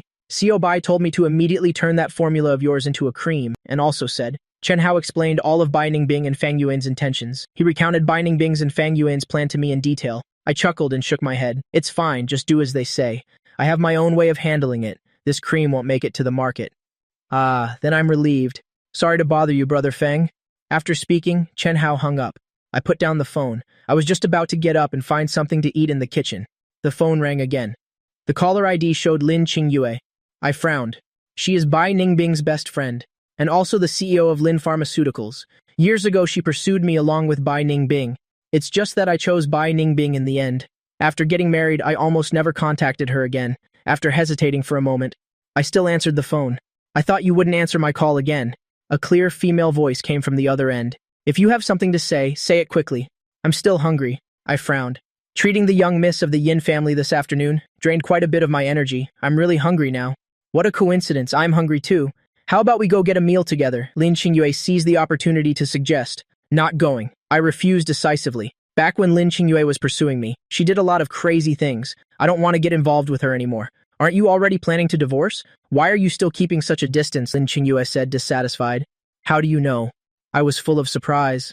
Of course I know. Lin Qingyue deliberately dragged out her words. Fine, I'm hanging up. Just as I was about to hang up, she said, Wait, Lin Qingyue said hurriedly. Let me show you something. Maybe you'll change your mind. After speaking, she sent a picture over. I frowned and opened the picture. In it were Bai Ningbing and Fang Yuan, hand in hand, walking on the beach. The timestamp showed it was from 3 years ago. But wasn't Bai Ningbing pursuing you at that time? What do you think? Isn't it shocking? I have a lot more. As long as you agree to have dinner with me, I'll tell you everything I know, Lin Qingyue said. A cold glint flashed in my eyes. I let out a heavy breath. Fine. You set the time and place. 7 p.m. tonight. Tianyue Restaurant, Emperor Room Number 1. Be there or be square. Lin Qingyue happily hung up the phone. Half an hour later, I walked into Emperor Room Number 1 on time. Haven't seen her in 3 years. Lin Qingyue had become even more charming. The long floral dress on her was just enough to cover her figure. Seeing me walk in, a charming smile appeared on her exquisite face. Lin Feng, long time no see. Long time no see. I politely extended my hand. Lin Qingyue, who had intended to hug me, was taken aback. She shook my hand with a hint of disappointment. Sit down, order whatever you want to eat. After sitting down, Lin Qingyue handed me the menu. I casually ordered a few of my usual favorite dishes. I took a sip of water and looked at her. You're looking for me because of the cooperation with the Yin family, right? Lin Qingyue was stunned for a moment. I didn't expect you to be so direct. Others may not understand you, but how could I not know? With your medical skills, it's not hard to come up with 1 or 2 formulas. I heard that Bai Ningbing injured her ankle a year ago. If it weren't for your formula, she would have had a scar long ago, for the past 3 years. Although she hasn't contacted me, she has always been secretly following my news. Why should I help you? I looked up at Lin Qingyue. My tone was cold. I can provide you with evidence. To help you take back everything that belongs to you, Lin Qingyue said. She opened her social media feed and handed the phone to me. Look, these are her posts from the past few years. As expected, there was a lot of content that I couldn't see. I also know. Over the years, many of the BI Group's flagship products were actually researched and developed by you, even by normal cooperation standards. You should have at least half of it. I ignored what she said. I lowered my head and scrolled through Bai Ningbing's social media feed. One by one, photos of Bai Ningbing and Fang Yuan on the beach. Photos of them strolling, holding hands, and shopping appeared before my eyes. Doesn't it hurt your heart? Lin Qingyue said. Let me tell you another secret. Everyone else can see these photos, including her parents and friends. Only you can't see them. I let out 2 cold laughs. Only now did I understand why the last time I went with Bai Ningbing to attend her class reunion. Everyone looked at me with strange eyes. Hundreds of intimate photos of Bai Ningbing, with Fang Yuan on her social media, were like knives stabbing into my heart. I put the phone down and looked at Lin Qingyue. What's the point of showing me these things now? Everything about her has nothing to do with me anymore. I just don't want you to continue being deceived. Lin Qingyue said, Lin Feng, as long as you provide our company with formulas like the ones the BI Group has, I can give you a 30-70 split. 70 for me, 30 for you. How about it? Seeing that the photos couldn't make me angry, she had to play her final card. Normally, I should be furious right now. I let out a soft laugh. I looked at her and said, to cooperate with me. The Lin family isn't qualified yet. After speaking, I slowly stood up and walked out of the private room. When I reached the door, I suddenly stopped. However, I can give you a blood pressure lowering formula, but you only have 1 night to make it. Whether you succeed or not is up to you. After speaking, I wrote a prescription and threw it on the table, then quickly walked out of the room. Lin Feng, wait! Lin Qingyue was completely stunned. I had refused to cooperate. Why would I still give her a formula? The next day, on the 11th floor of the Tianyi Hotel, the conference hall was packed with people. The beauty cream from the Bai Group and the special blood pressure medication from the Lin Group were hard to tell apart in quality. Even the Yin father and son found it difficult to make a decision. Didn't I tell you to send someone to pick up Mr. Lin? Why isn't he here yet? Yin Changming frowned deeply. He said to Yin Haodong with dissatisfaction, Dad, there's traffic on the road. Mr. Lin won't be here for another 10 minutes or so, Yin Haodong said helplessly. But with so many people watching, we can't wait another 10 minutes. Yin Changming looked at the VIPs and reporters in the audience. His heart was burning with anxiety. Dad, I've already made some inquiries. Miss Bai is Mr. Lin's wife. Although they're in the process of divorcing, they still have 3 years of marriage between them. Who knows if they might remarry? As I see it, we might as well give the collaboration opportunity to the Bai Group. I believe that after Mr. Lin finds out, he will understand our good intentions, Yin Haodong said. Yin Changming nodded repeatedly. Makes sense? Then you should make the announcement. Yin Haodong stood up and said, Although the blood pressure medication from the Line Group has remarkable effects, after careful consideration, we have decided to officially sign the contract with the Bai Group. In the audience, Bai Ningbing and Fang Yuan were immediately overjoyed. Next, please welcome the researcher of this beauty cream, Mr. Fang Yuan, along with the CEO of the Bai Group, Miss Bai Ningbing, to the stage to complete the signing ceremony. Yin Haodong announced, Thank you, President Yin, for your favor. Fang Yuan stood on the main stage. He was so excited that his whole body trembled. Just then, a discordant voice came from the door. President Yin, I do not agree with you signing a contract with the Bai Group. I slowly walked into the hall. Mr. Lin? The Yin father and son were filled with astonishment. Could they have been wrong? I never wanted to give the collaboration to the Bai Group in the first place, if that's the case. Didn't they just do something unnecessary? The moment Fang Yuan, under the stage lights, saw me, his expression immediately turned ugly. Why didn't you come earlier or later? But had to come at this exact moment. Although he was very tense, he didn't panic at all. He was certain that I would absolutely not, in a public place, embarrass Bai Ningbing. That's why he dared to let Bai Ningbing replace me as the researcher. Bai Ningbing, with an ugly expression, stepped down from the main stage and quickly walked up to me. She frowned and asked, Lin Feng, What are you doing here? Move aside. I came for him. I didn't spare her any face. I pointed at Fang Yuan on the stage and said loudly. The thousands of guests at the scene were all filled with astonishment. They looked towards Fang Yuan, whose expression was unnatural.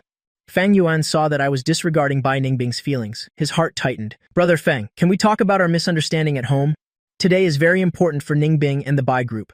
Before he could finish speaking, I raised my hand and slapped him hard across the face. Brother Feng, why did you hit me? Fang Yuan looked at Bai Ningbing with a wronged expression. Just as Bai Ningbing was about to pull me away, she was pushed aside by me. I pointed at Fang Yuan's nose and yelled coldly, "Who gave you the nerve to take the beauty cream I developed and use it to commit fraud?" As soon as these words were spoken, the whole auditorium was in an uproar. My God, what's happening? I heard this line Fang is a freeloader. Did he really develop this beauty cream? If it's true, then this is truly shocking news. Hearing everyone's discussion, Bai Ningbing's face immediately changed color. She hurriedly pulled my arm and said in a low voice, Lin Feng, stop causing trouble.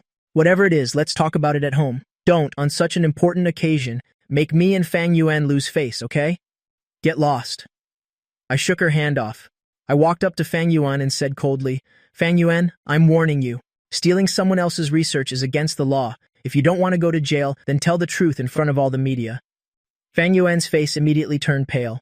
He stared at me, stunned. He panted and said, Brother Feng, I know you haven't accomplished anything since getting married. You want to prove yourself in front of Ningbing, but you can't force me to lie. I burst out laughing. I clapped him on the shoulder and said coldly, Fang Yuan, I'm afraid you don't even know the formula for this beauty cream, do you?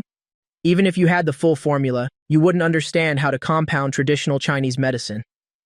At this point, I snatched the jar of beauty cream from Fang Yuan's hand. I said to the reporters in the audience, I formulated this beauty cream a year ago when Bai Ningbing injured her ankle.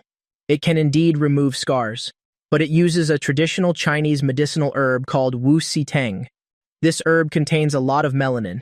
After use, it will cause irreversible melanin deposits. Without the neutralizing decoction I provide, it will leave the user with irreparable damage. After speaking, I turned to look at Yin Haodong, President Yin. I wonder if the Yin Group's inspection team has arrived at the scene. Yin Haodong immediately called to the people at the door, Someone, quickly take this for testing according to Mr. Lin's words. Only then did I walk up to Fang Yuan with my hands behind my back. I said with a cold laugh, Unexpected, isn't it? This beauty cream originally had an irreparable flaw. What do you have to say for yourself now? Do you need me to help you call the police? Fang Yuan clenched his fists. He had originally thought he could rely on this beauty cream to become the new star of the medical world, but my words had completely destroyed his future and reputation. He was unwilling to accept it, but there was nothing he could do. Tears of humiliation flowed uncontrollably. Seeing Fang Yuan shed tears, Bai Ningbing couldn't hold back anymore. Lin Feng, what are you doing? Isn't it just a formula? What's the big deal? Do you have to push Fang Yuan into a corner? I snorted coldly. Why not? That's my formula. Even if I were to throw it in the trash, it's not his turn to take it and commit fraud. Lin Feng, that's enough. Seeing that I wouldn't listen, Bai Ningbing completely exploded. She yelled loudly, It's one thing that you're usually no help to me. As my husband, you insist on coming at this critical moment to ruin things for me in front of everyone for your own selfish reasons. Lin Feng, I must have been blind. How could I have married someone like you in the first place? I laughed coldly. I'm the one who should be saying they have regrets. It's one thing for you and him not to come home 2 days ago. Now you're even using my formula as a stepping stone for Fang Yuan. You want me to turn a blind eye? Before Bai Ningbing could retort, I continued speaking. Besides, I'm not doing this for personal gain, but for the tens of thousands of patients in the world. As a doctor, I cannot let them suffer lifelong regret because they used a flawed medicine. My words were firm and resolute. They echoed throughout the hall. Half a minute later, thunderous applause suddenly erupted from the audience. At this moment, the head of the inspection department quickly stepped onto the main stage. He said to Yin Haodong, President Yin, Unbelievably, after testing, this beauty cream does indeed contain a lot of melanin. Yin Haodong raised an eyebrow. If someone were to use it, what would be the consequences? It would leave dark spots. Moreover, they cannot be removed. Even with skin graft surgery, it's impossible to remove them 100%. The inspection team leader said seriously. Hearing these words, the reporters and guests present respected me even more, while the looks they gave Fang Yuan were full of contempt. Bai Ningbing also realized the seriousness of the situation. Now she just wanted to leave quickly. To minimize the impact of this matter on her and the company, she hurriedly explained, Lin Feng, don't misunderstand. Fang Yuan is now the general manager of our company's marketing department. I thought you wouldn't care about one or two formulas anyway, and the company was in a hurry to win the collaboration with the Yin family, so I had Fang Yuan step in. On one hand, we could secure the collaboration smoothly. On the other hand, it could also help Fang Yuan use this signing ceremony to become famous. It would be beneficial for his career. I really didn't have any ill intentions. Lin Feng, why do you have to be so petty? The formula I developed, why should he get to use it to glorify himself? Even though you and I were once married, that is still my personal achievement. Don't you think you should have asked for my opinion first? I retorted. Bai Ningbing glared at me, her eyes filled with anger. She took a deep breath and said resentfully, so what if I was wrong? Stop making a scene. It's just one formula. It's really not worth all this. I laughed coldly. Just one formula? 2 years ago, when the Bai group was at its lowest point, if I hadn't given you 5 formulas at once, could you have recovered the several flagship products in your company? Which one wasn't from a formula I provided? And you still think this is just about one formula? The guests in the audience all looked at me in astonishment. The 6 core medicines of the Bai group are all products for treating hard-to-cure chronic diseases on the market. Just one of them could become the flagship product of other companies. Lin Feng, I'm begging you, let's talk about this at home, Bai Ningbing said, losing control of her emotions. Why force yourself? You don't have to beg me. I showed her no mercy. The fact that she casually offered my work to Feng Yuan had crossed my line. I ignored Bai Ningbing's warning glare and turned my head to look at Feng Yuan. I'll give you one chance. Kneel before all the media and apologize to the audience watching on TV. I might consider not calling the police, otherwise you can just wait to go to jail. Feng Yuan flinched. Brother Feng, I really know I was wrong. Can I just apologize to you? I laughed coldly. Oh, so it's all right now? Fine. After saying that, I directly called the police. Lin Feng Bai Ningbing hurriedly grabbed my hand. Must you make everyone lose face? What will it take for you to let this go? She was truly terrified. If the police got involved based on the market value of this beauty cream, Fang Yuan would be sentenced to at least 20 years. The Bai group would also go into a steep decline because of this, and even go bankrupt. Let him kneel and apologize. I didn't back down one bit. Bai Ningbing was so anxious she was about to cry. If Fang Yuan really knelt and apologized, his future would be completely ruined. His years of arduous study abroad would also be for nothing. Thinking of this, she became completely enraged. Taking a few deep breaths, she looked at me furiously. If you still consider me your wife. Before she could finish, I cut her off coldly. You already signed the divorce papers yesterday. Now I'm only asking him, will you kneel or not? What? Bai Ningbing looked at me, full of shock. Did you just say I signed the divorce papers? What divorce papers? It's understandable that you don't remember. At that time, your white moonlight was scalded by hot tea. You were busy taking him to the hospital. How could you have the presence of mind to look at the agreement? I laughed coldly. Bai Ningbing only then remembered the scene at the tea house. At the time, she was wondering what I had made her sign. She never expected it to be divorce papers. I looked at Bai Ningbing, who was standing there stunned, and raised the microphone to say to everyone in the audience, Ladies and gentlemen, it's not that I, Lin Feng, am heartless and ungrateful, but that Bai Ningbing here went to great lengths to care for her white moonlight Fang Yuan, even bringing him into the company as the marketing general manager. Then she failed to come home for 2 consecutive nights. Now she even takes my research achievements and uses them as a stepping stone for Fang Yuan. Tell me, everyone, who could tolerate such a woman? The people in the audience were both shocked and contemptuous as they looked towards Bai Ningbing and Fang Yuan. Lin Feng, you've gone too far. Bai Ningbing was completely furious. She couldn't believe I thought she was so dirty. She was nice to Fang Yuan, only to make up for the regrets in her heart. She couldn't possibly live with me for the rest of her life carrying that regret. She did it so she could live a better life with me. In a fit of extreme shame and anger, Bai Ningbing couldn't take it anymore. She raised her hand to slap my face. The next second, a loud slap echoed through the hall. The one who was hit wasn't me, it was Bai Ningbing. To everyone's astonishment, I raised my hand to block her slap, then swung my hand and slapped her back. Bai Ningbing's left cheek swelled up immediately. Blood trickled from her nose and mouth. Who gave you the confidence to lay a hand on me? I looked at her coldly. Not even the old master of the Lin family has ever slapped me in front of everyone. You dare to hit me? Bai Ningbing was stunned by the slap. Me, the one who had always pampered her unconditionally, had dared to hit her in public. Her reply was, another resounding slap from me. Is it confirmed now? I sneered. This scene made the guests in the audience look at each other. Yin Changming and his son were even more astonished. Luckily, I arrived in time, otherwise they would have made a huge mistake. If they had really given the contract to the Bai Corporation, they would have completely offended me.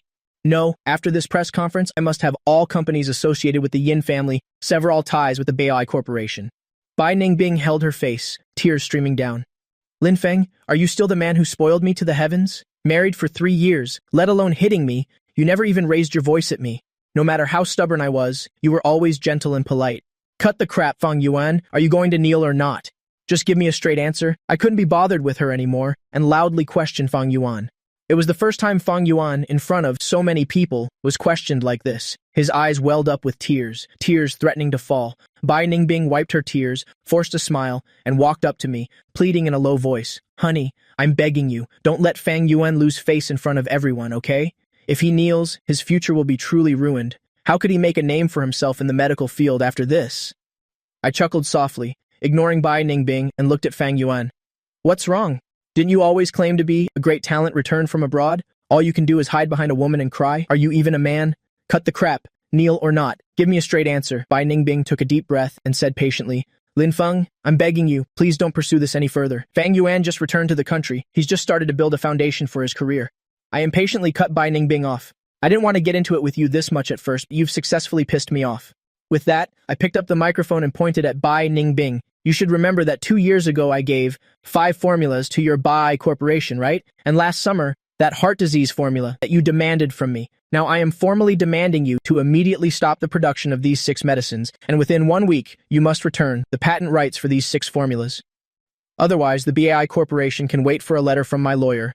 Then I turned to face the crowd below the stage. I know that among you here, many have worked with or are currently working with the BAI Corporation, or are currently working with them. I am officially announcing here that I am revoking the patent rights for the 6 flagship drugs that the BAI Corporation is currently selling.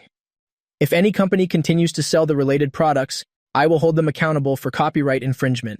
I hope you all know what's good for you. As soon as these words were spoken, Bai Ningbing beside me was completely stunned. She never expected that, no matter what, I would dare to revoke the patent rights for these 6 formulas. Lin Feng, do you know what you're saying? She was truly terrified. Without these 6 formulas, the BAI Corporation basically has no valuable products. Are you deaf or do you not understand human language? I shot her a sideways glance, then looked impatiently at Fang Yuan. Yin Changming, who had been silent until now, gave Yin Haodong a signal. They had misunderstood my intentions earlier. Now was the perfect opportunity to correct their mistake. Yin Haodong immediately understood. His face darkened as he snorted coldly. You, surnamed Fang, who gave you the guts to deceive my Yin family? Do you think my Yin family is a pushover? Yin Haodong's furious roar made the staff nearby step back repeatedly. The guests in the audience also all turned to look at Fang Yuan with pity. Everyone knew that CEO Yin had always been refined and rarely got angry. CEO Yin I. Just as Fang Yuan was about to defend himself, Yin Haodong lifted his foot and kicked, kicking him hard in the stomach. Fang Yuan was sent flying more than a meter and fell to the ground with a thud. Men, beat him to death for me. Beat him until he kneels and apologizes, Yin Haodong roared. 2 bodyguards in black immediately stepped forward, walking towards Fang Yuan. Wait a moment. Bai Ningbing hurriedly rushed forward to shield Fang Yuan. She knew very well, with the power of the Yin family, let alone just beating up Fang Yuan, even if they broke his legs, no one would dare to cause trouble for the Yin family. It was better to admit defeat now than to let the Yin family's men beat Fang Yuan half to death. Fang Yuan, stop it. Don't be so stubborn. Just kneel and apologize. Bai Ningbing advised helplessly. Bai Ningbing, what are you saying? Fang Yuan looked at her in disbelief. You want me, in front of so many reporters, in front of the cameras, to admit that I stole the research of that useless Lin Feng? Do you know what this one kneel would mean for me? My future will be completely ruined, in his eyes. As long as Bai Ningbing was a little more determined, even if she threatened him with death, today's matter could be resolved peacefully. At least he wouldn't have to kneel and apologize. Fang Yuan, see the situation clearly. Bai Ningbing sighed helplessly. You've seen it too. Even the Yin family is on his side. Can you fight against the Yin family? Fine. I'll kneel. Fang Yuan gritted his teeth, his eyes filled with resentment and humiliation. He stood up and knelt with a thud in front of the cameras. Kowtowing, he shouted unwillingly, I'm sorry. I was wrong. I shouldn't have, without knowing about the side effects. Stolen someone else's research. I, Fang Yuan, apologized to everyone. After saying that, he kowtowed 3 times resoundingly. He would remember this humiliation for the rest of his life. One day, he would repay me, 10, 100 times over. Wait, just as Fang Yuan was about to stand up, Yin Haodong lifted his foot and stepped on his shoulder. CO Yin, I've already kowtowed and apologized. Can I go now? Fang Yuan held back his tears, looking up pitifully at Yin Haodong. Yin Haodong sneered, his expression suddenly sinking. You stole Mr. Lin's research. Shouldn't you kowtow a few times to Mr. Lin and apologize while you're at it? What? Fang Yuan clenched his fists, his knuckles cracking. To tell him, a top student returned from abroad, to kowtow and apologize to that good-for-nothing loser was worse than killing him. Yin Haodong snorted coldly and looked at the media reporters. End the live stream now. The reporters immediately understood him and immediately cut the live broadcast. Yin Haodong narrowed his eyes and said coldly, "If you don't kowtow and apologize to Mr. Lin today, you'll have my men throw you from the 11th floor. Either you kowtow and apologize, or you fall to your death. You choose." Fang Yuan saw the killing intent in Yin Haodong's eyes, and a sense of helplessness washed over him. He believed that, if he said even half a word of refusal, Yin Haodong would really dare to throw him down. "Co Yin, I'm sorry." He struggled to his feet and walked in front of me, and knelt with a thud. A sense of humiliation immediately engulfed his entire body. He bit his lip hard, until he tasted the metallic tang of blood. Only then did he manage to hold back his tears. He kowtowed 3 times resoundingly in a row, but his throat felt like it was stuffed with cotton, unable to make a sound. Yin Haodong swung his hand and slapped Fang Yuan. He cursed loudly. "Are you mute? I told you to apologize to Mr. Lin." Fang Yuan held his face. The tears could no longer be held back, and they streamed out. He took several deep breaths, glared at me, and said chokingly, "Brother Feng, I'm sorry." I waved my hand impatiently. "Get lost. I don't want to see you again. Get lost already." Yin Haodong lifted his foot and kicked, knocking Fang Yuan off the stage. Seeing this scene, Bai Ningbing's expression also became extremely ugly. The halo around Fang Yuan quickly faded in that instant. She didn't even dare to look at him again. She covered her face and rushed towards the hall's exit. If she had known this would be the outcome, she would have died before letting Fang Yuan impersonate me. Although there was resentment in her heart, there was more fear. She was afraid that I would really revoke those 6 formulas. If so, the Bai Corporation would fall into an unprecedented crisis. But even now, she still couldn't understand, why did you suddenly become like this? Isn't it just one formula? Although during their 3 years of marriage, she had gone on dates with Fang Yuan many times, walked on the beach together, and spent a lot of time with him. But that was only to make up for the past. She never thought about divorcing me, and she couldn't understand why things had come to this. Once I've calmed down, I'll find some time to talk to him seriously. Maybe we can resolve the misunderstanding, Bai Ningbing thought to herself. Just as she stepped out of the hotel entrance, Fang Yuan's anxious call came from behind. "Ningbing, wait for me." Bai Ningbing stopped, looking with a complicated expression at Fang Yuan, who was chasing after her. "Ningbing, I'm sorry. I really didn't expect things to turn out like this, but I really just wanted to help you," Fang Yuan said, looking aggrieved. "Brother Feng misunderstands me too deeply, but even so, he shouldn't have, on such an important occasion." He was halfway through his sentence when he noticed the worship and admiration in Bai Ningbing's eyes were quickly fading. His heart tightened, and he quickly changed his tone. "Ningbing, don't misunderstand. I don't blame Brother Feng. I just feel it's a pity. We were so close, we could have partnered with the Yin family." Bai Ningbing shook her head forcefully and said impatiently, "All right, don't say any more. This is between me and Lin Feng. I'm going back first. Leave me alone." "Ningbing, where are you going? Can I go with you?" Fang Yuan asked with a look of concern, as if the recent embarrassment had never happened. Bai Ningbing frowned, mumbling, "To the company. I need to find a time to talk seriously with Lin Feng." "Ningbing, you don't need to fight with Brother Feng over my issue. I'm really fine. It's nothing to suffer a little injustice for you." Fang Yuan still wanted to explain himself. "Just go home, I'm tired." Bai Ningbing cut him off impatiently, got into the car without looking back, and drove away. Watching Bai Ningbing's car lights fade into the distance, Fang Yuan's expression gradually twisted, his eyes filled with malice. "Lin Feng, you're the one who ruined my plan and stole everything that should have been mine. I will definitely make you pay, the finale of destruction." Bai Ningbing drove back to the company. Her whole body felt as if its soul had been drained. She sat in her office, staring at the wedding photo of her and Lin Feng on her desk.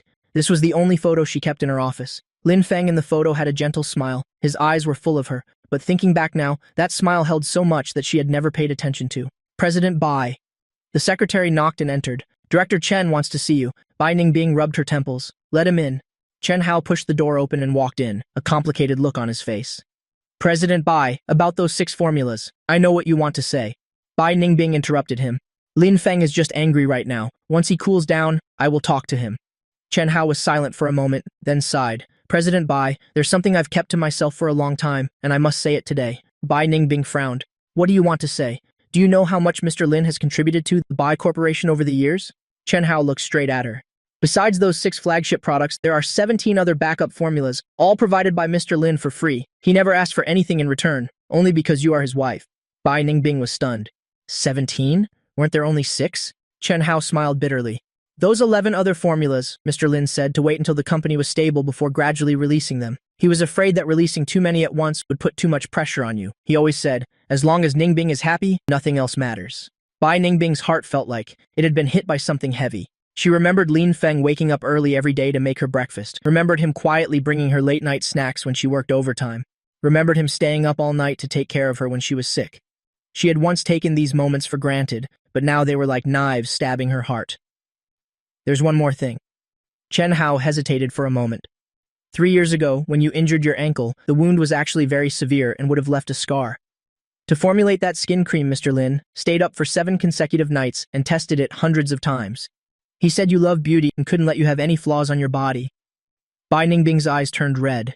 She recalled the moment Lin Feng handed her that box of ointment, only saying gently, "Try this." And what about her? At that time, she was busy welcoming Fang Yuan, who had just returned, and casually tossed the ointment into her bag. "Director Chen, please leave first." Bai Ningbing's voice trembled. Chen Hao walked to the door, then turned his head and said, "President Bai, Mr. Lin is a good person. It's just that good people aren't always cherished." The door closed. Bai Ningbing's tears finally fell. She picked up her phone, wanting to call Lin Feng, but her finger hovered over the screen, unable to press down. What should she say? Sorry? But what good would sorry do? Just then, the phone suddenly rang. It was an unknown number. "Hello? Bai Ningbing, is that President Bai? This is Yin Haodong from the Yin Corporation." Bai Ningbing suddenly sat up straight. "President Yin?" Yin Haodong's cold voice came from the other end of the line. "President Bai, I am officially informing you, the Yin Corporation will terminate all cooperation negotiations with the Bai Corporation.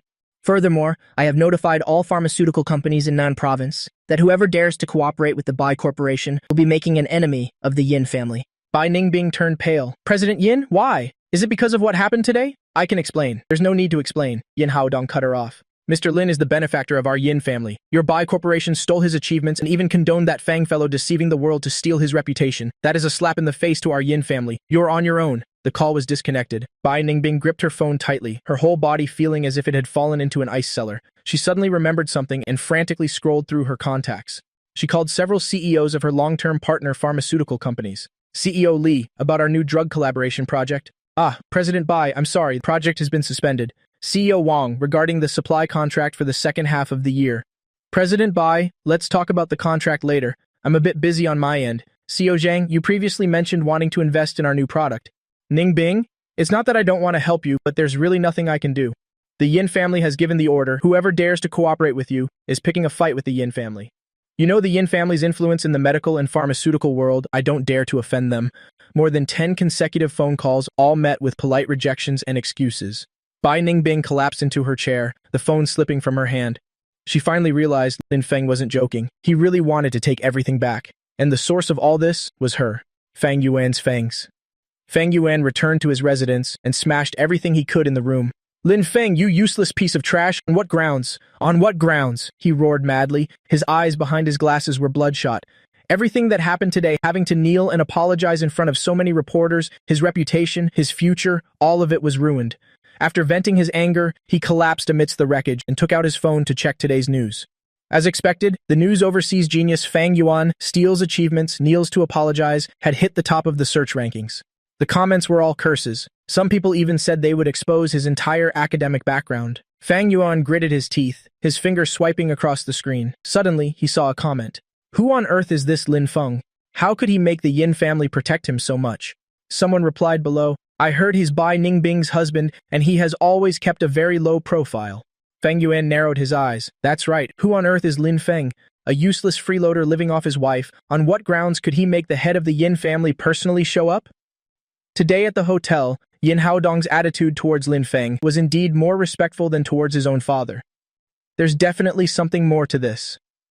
Fang Yuan calmed down and began to recall everything that happened today. Yin Haodong called Lin Feng Mr. Lin and said Mr. Lin was the Yin family's benefactor. What kind of favor could make the Yin family value him so much? He opened his computer and started searching for the name Lin Feng, but the search results were all unrelated information. He then searched for Lin Hao. Bai Ningbing had mentioned once before that Lin Feng used to have that name and changed it later. This time he found something, an old news article from 4 years ago. The Qilin son of the capital's Lin family, Lin Hao, whose medical skills are unrivaled, once saved old Master Jiang, who had been given a death sentence by the imperial physicians. Fang Yuan's hands began to tremble. He continued to dig deeper, becoming more terrified the more he found. The Lin family, a top-tier prestigious family in the capital, is more than just one level above the Yin family. And Lin Hao was the most outstanding descendant of the Lin family's third generation, known as the Qilin son, but he suddenly disappeared 5 years ago. 5 years ago, wasn't that exactly when Lin Feng came to Tanjiang? Fang Yuan leaned back in his chair, his back drenched in a cold sweat. He thought he was dealing with a useless freeloader, but he never expected the other party to be a hidden giant dragon. But soon, the fear in his eyes turned into madness. So what if he's Lin Hao? This is Tanjiang, not the capital. Fang Yuan muttered, "You dared to make me kneel in front of everyone. I will make you pay." He picked up his phone and dialed a number. "Hello, help me investigate someone." Lin Feng, also known as Lin Hao. "I want to know every detail about him, especially about him and Bai Ningbing." Hanging up the phone, Fang Yuan had a cold smile on his face. "Lin Feng, you think it's all over just like that? The game has just begun." Lin Feng's new life. Villa Nome 3, Tanjiang Garden. This was the temporary residence that Yin Changming gave to Lin Feng, 500 square meters, with a private garden and a swimming pool, luxuriously decorated but not ostentatious, exuding a sense of discreet elegance everywhere. Lin Feng sat on the second-floor balcony, holding a cup of tea, gazing at the distant river view. It's been 5 years, this is the first time he's been this peaceful, to admire the scenery of this city. The phone rang. It was his mother calling. "Xiaofeng, Mom has heard about what happened today." On the other end of the line, his mother's voice was filled with heartache. "Are you okay?" He smiled. "Mom, I'm fine. In all these years, this is the first time I've felt so relieved." "That's good then." His mother paused for a moment. "There's news from the Tang family. Old Master Tang's illness has worsened. They want to invite you back to take a look. What your father means is, whether you agree to the marriage or not, you should treat the old master first. After all, our two families have been friends for generations." Lin Feng was silent for a moment. "Mom, let me think about it, okay?" "Oh, right, the young lady from the Tang family is also in Tanjiang. I heard she's working on some project. If you want to meet her, I can arrange it." Lin Feng frowned slightly. "The young lady of the Tang family? She's already in Tanjiang?" "Yes, her name is Tang Yue. She's 3 years younger than you. You even held her when you were a child. Do you remember?" Lin Feng tried to recall, and only remembered a little girl with pigtails who always liked to follow him, calling brother Lin Feng. "Mom, now isn't a suitable time to meet. Let's talk about it after I've handled things here." "All right then, take care of yourself. Call Mom if you need anything." Hanging up the phone, he stared at his phone in a daze. The name Tang Yue, he had heard it many times. The recognized little princess of the capital's high society, the precious pearl in old Master Tang's hand. It said that her suitors could line up from the capital to Tanjiang, but she hasn't taken a liking to any of them. Now she is also in Tanjiang. He shook his head, pushing the thought out of his mind. These things aren't important. What's important is to handle the divorce with Bai Ningbing first. He picked up the divorce agreement from the coffee table and flipped to the last page. Bai Ningbing's signature was still there, hastily scrawled. It was clear she hadn't read the contents at the time. He smiled bitterly. 3 years of marriage, in exchange for just a messy signature like this. At this moment, the doorbell rang. He went downstairs to open the door and saw a young woman standing outside the door in a business suit with a delicate face and a professional demeanor. "Mr. Lin, hello? I am the personal assistant Xiao Zhou sent by President Yin. President Yin said it's inconvenient for you to live alone, so he told me to come and take care of your daily needs." The girl bowed slightly. I frowned. "That's not necessary. I can manage on my own. Mr. Lin, this is my job. If you don't use me, President Yin will fire me." Xiao Chu looked at me pitifully. I sighed helplessly. "Come in." After Xiao Chu entered the house, she quickly started cleaning the room. I returned to the balcony to continue drinking tea. Not long after, Xiao Chu came over with a plate of sliced fruit. "Mr. Lin, have some fruit. What do you want for dinner? I'll make it for you." Lin Feng looked at her and suddenly thought of that woman, Bai Ningbing. She never took care of me like this. Every time I finished cooking, she would just say one thing, just leave it there and then continue with her own business. "Just make whatever," I said. Xiao Chu nodded and suddenly remembered something.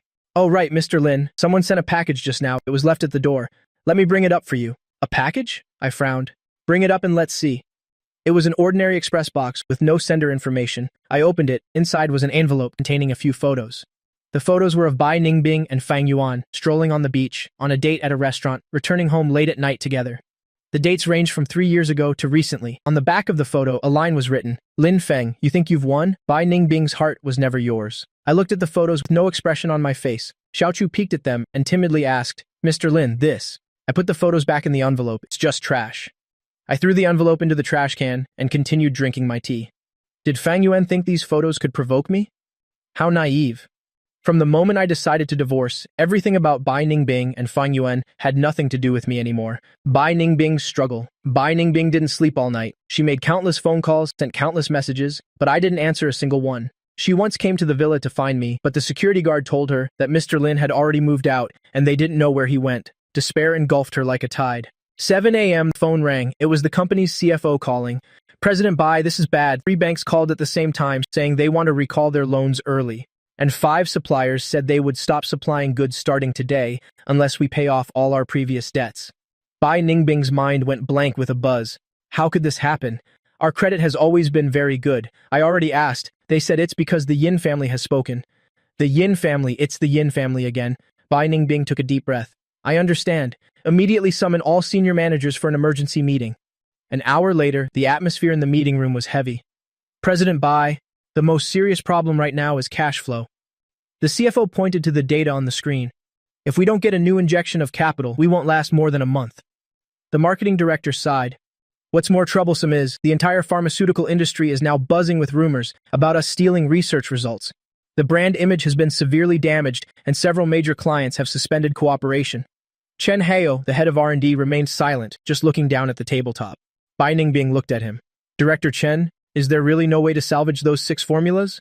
Chen Hao looked up, his expression complex. President Bai, those formulas are Mr. Lin's personal achievements. Legally, he has the right to revoke them. Besides what? Moreover, from what I know, Mr. Lin has even better formulas in his possession. If he decides to cooperate with another company, it would be a devastating blow to us.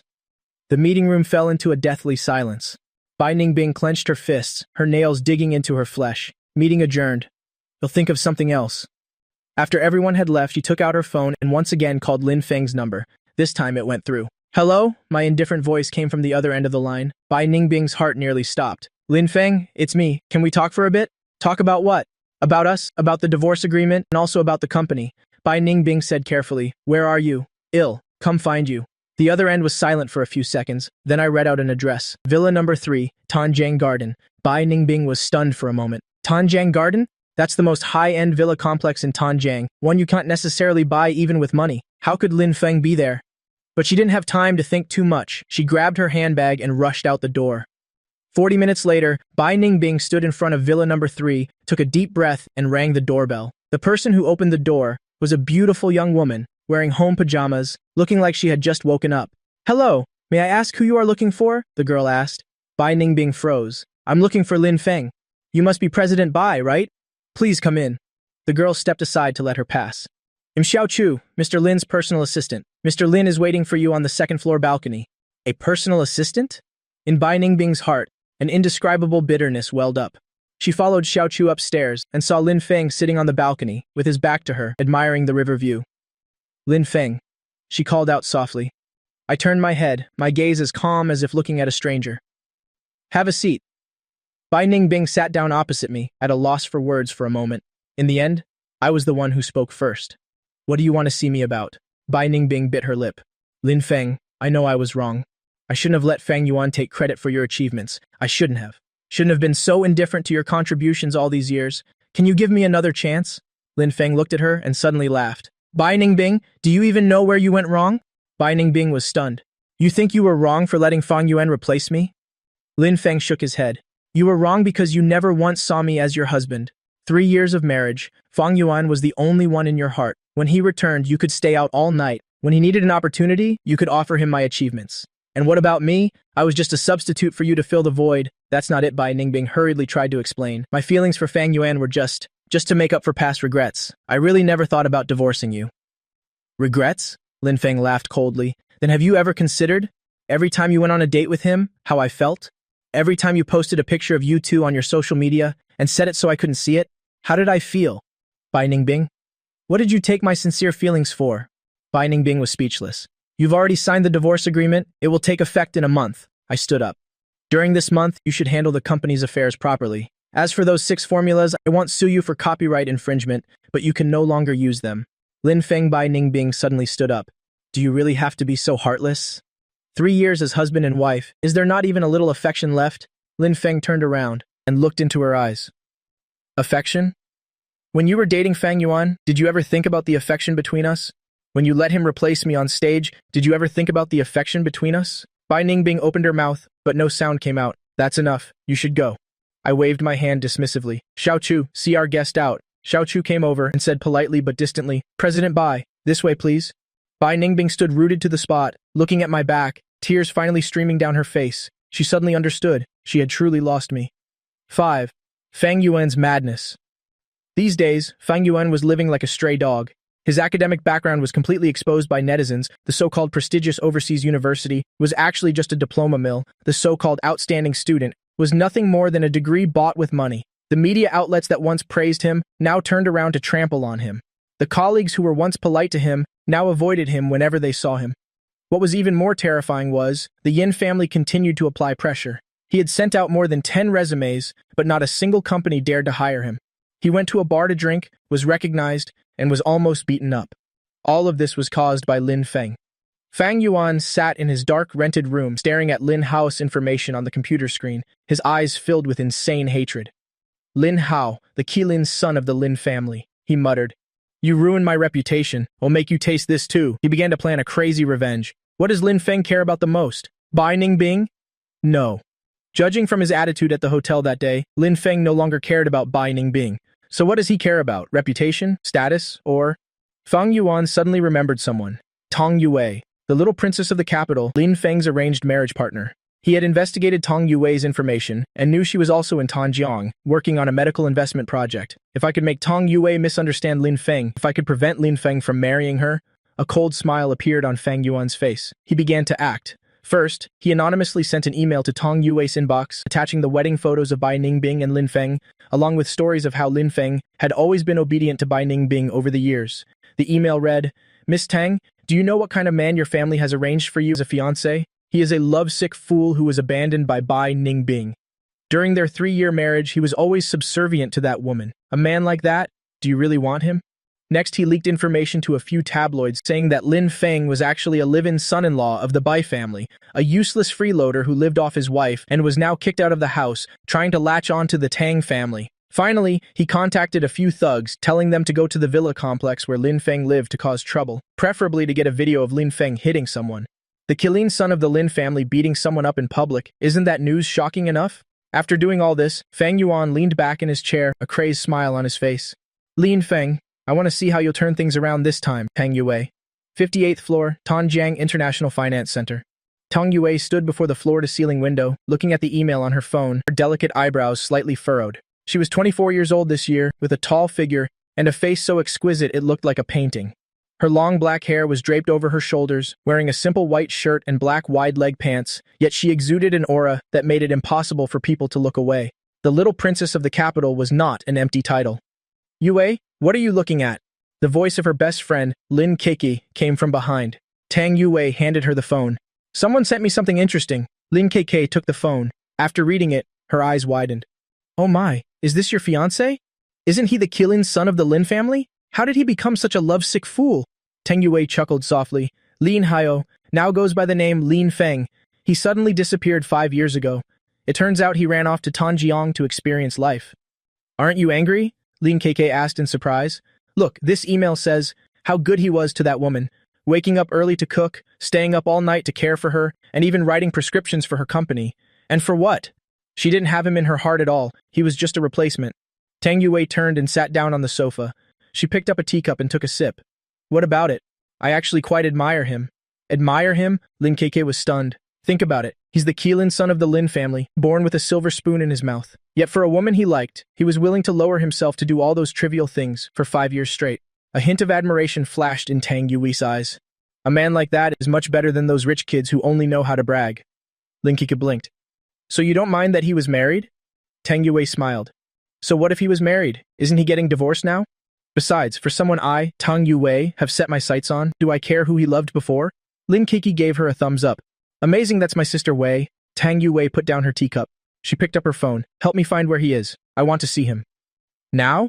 Lin Keiki's eyes widened. Right now? Tang Yue stood up. She picked up her coat. I have to see for myself. What kind of woman could make the Lin family's Qilin son willingly act like a lovesick fool for 5 years? What she is really like. An hour later, Tang Yue's car stopped in front of the Tanjiang Garden Villas. She rang the doorbell of Villa number 3. The one who opened the door was still Xiao Zhou. Hello, excuse me, is Mr. Lin home? Tang Yue asked politely. Xiao Zhou sized her up. A flicker of surprise appeared in her eyes.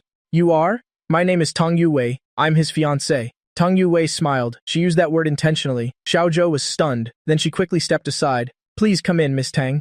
I'll go get Mr. Lin.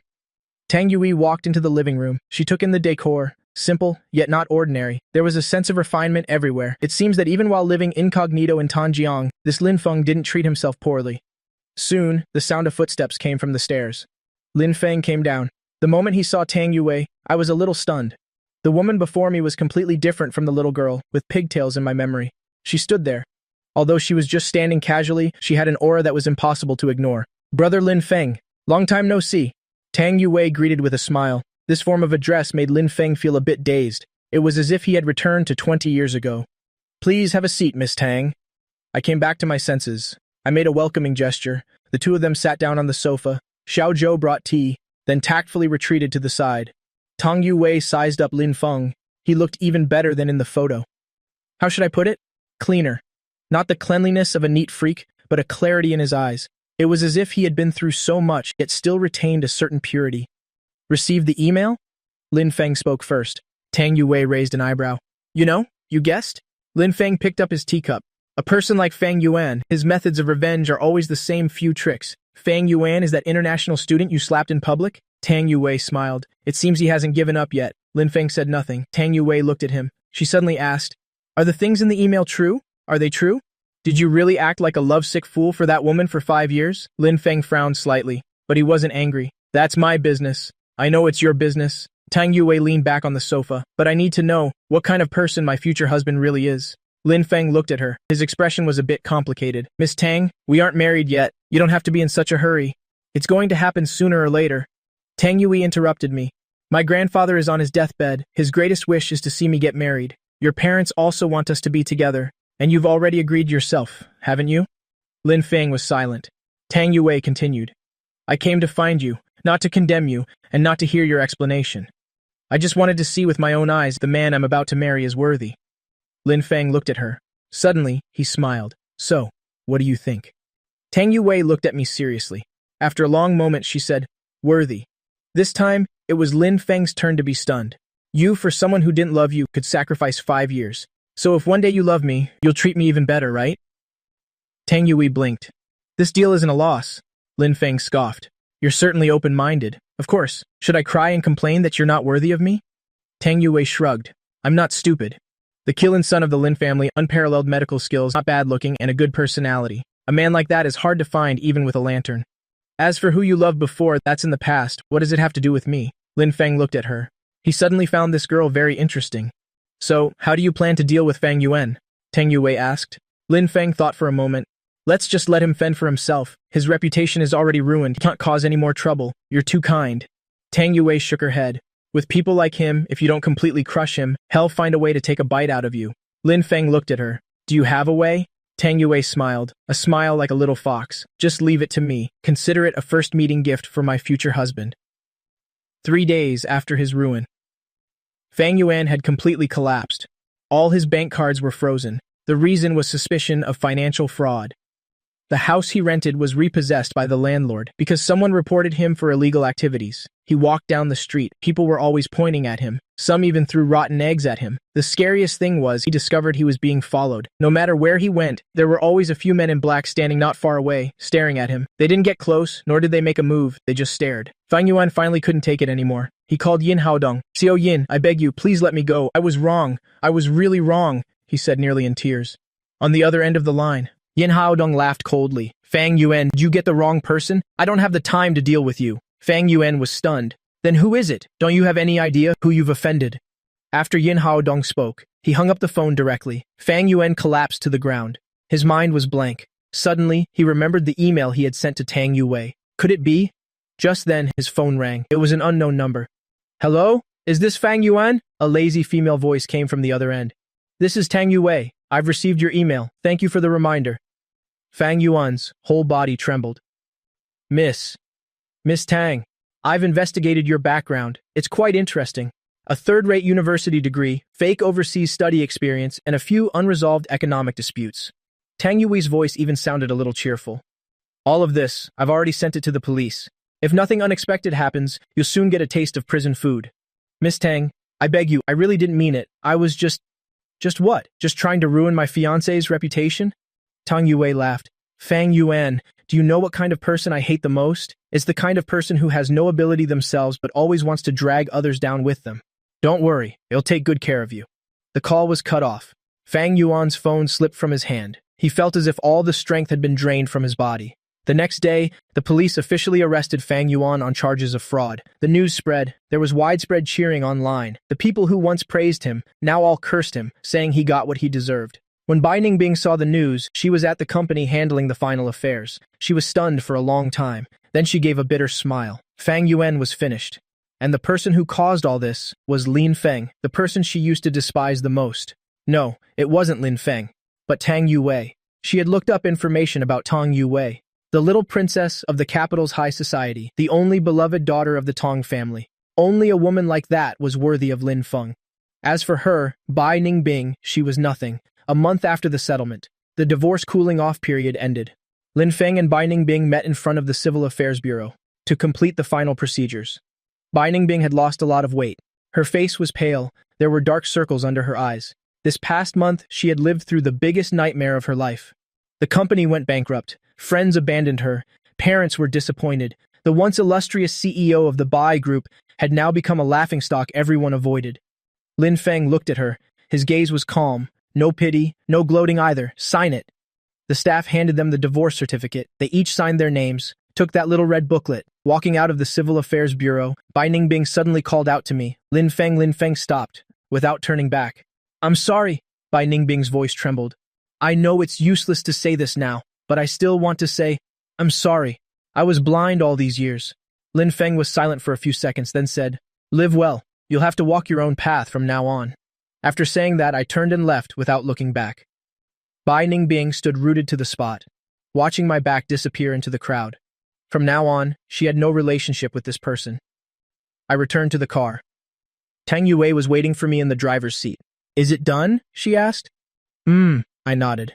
Tang Yue looked at me. She didn't ask anything else. She started the car. My mom said we're going home for dinner tonight. She said your parents will be there too. I looked at her and suddenly smiled. Meeting the parents so soon? Tang Yue shot me a glare. What do you mean meeting the parents? It's just our two families getting together. Oh, right. My grandpa heard you agreed to treat him, and he was so happy he nearly jumped out of bed. I was silent for a moment. I will do my best. Tang Yue nodded, then said, Lin Feng, I know you might still have that woman in your heart. I don't mind. After all, 5 years of feelings can't be forgotten just like that. But I want to tell you, from now on, you are my man. I will treat you well, 10,000 times better than she ever did. I looked at her serious face. A warm current surged through my heart. Okay, I said. 3 months later, in Jingcheng, the illness of the Tang family's old master under my treatment had miraculously taken a turn for the better. This news spread throughout Jingcheng's high society. The reputation of the Lin family's Qilinzi once again resounded everywhere.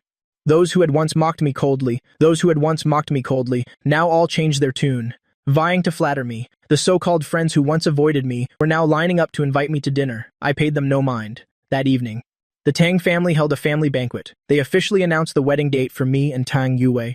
After the banquet ended, we stood side by side in the Tang family's back garden, gazing at the stars in the night sky. What are you thinking about? Tang Yue asked. I shook my head. Nothing. It just feels a bit unreal. Unreal? Tang Yue raised an eyebrow. Are you saying that marrying a great beauty like me is unreal? I laughed. I'm saying that the past 5 years feel like a dream. Tang Yue was silent for a moment. Then she leaned on my shoulder. Then just treat it as a dream. Now that you've woken up, a new life has begun. I nodded. I reached out and put my arm around her shoulder.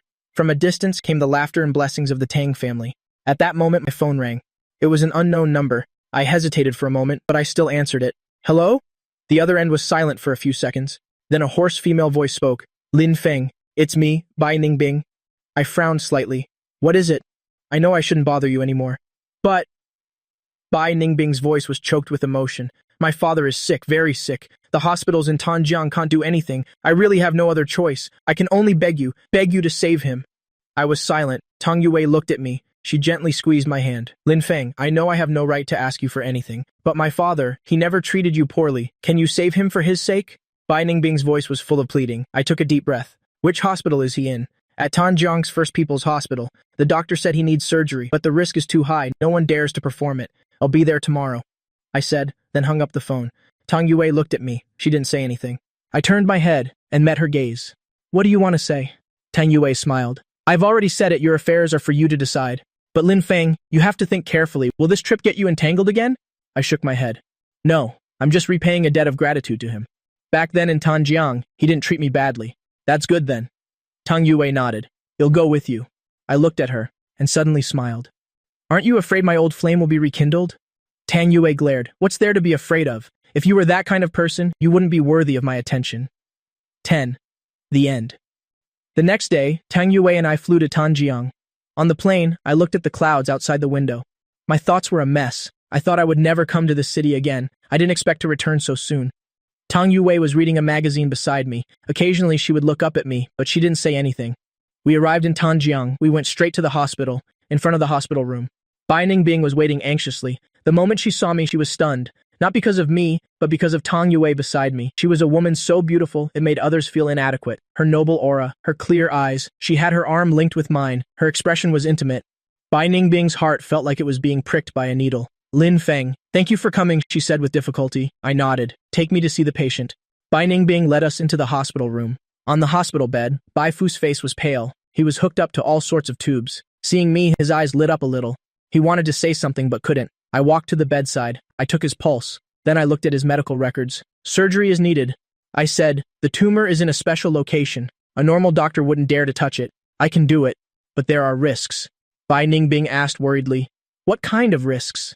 The biggest risk is that after the surgery, he might not be able to walk anymore. I looked at her. You have to make this decision. Bai Ningbing was stunned. She looked at her father on the bed. Tears streamed down her face. Dad, she choked out, unable to speak. Father Bai raised his hand with difficulty. He took her hand, then he nodded at me. I understood his meaning.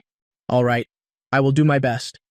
The surgery was scheduled for the next morning. I went into the operating room. Tang Yue waited outside. Bai Ningbing was also there. The two of them sat at opposite ends of the hallway. There was no communication between them. 5 hours later, the door to the operating room opened. I walked out. I took off my mask. The surgery was a success. We managed to save his legs too.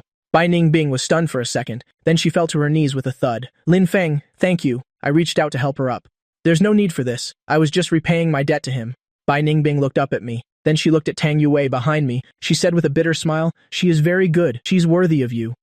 I said nothing. Tang Yue walked over and linked her arm with mine. Let's go. Let's go home. We turned and left, leaving Bai Ningbing standing alone in the hallway, watching our receding figures. At that moment, she finally understood. Some people, once you let them go, it's for a lifetime. 1 month later. Jingcheng.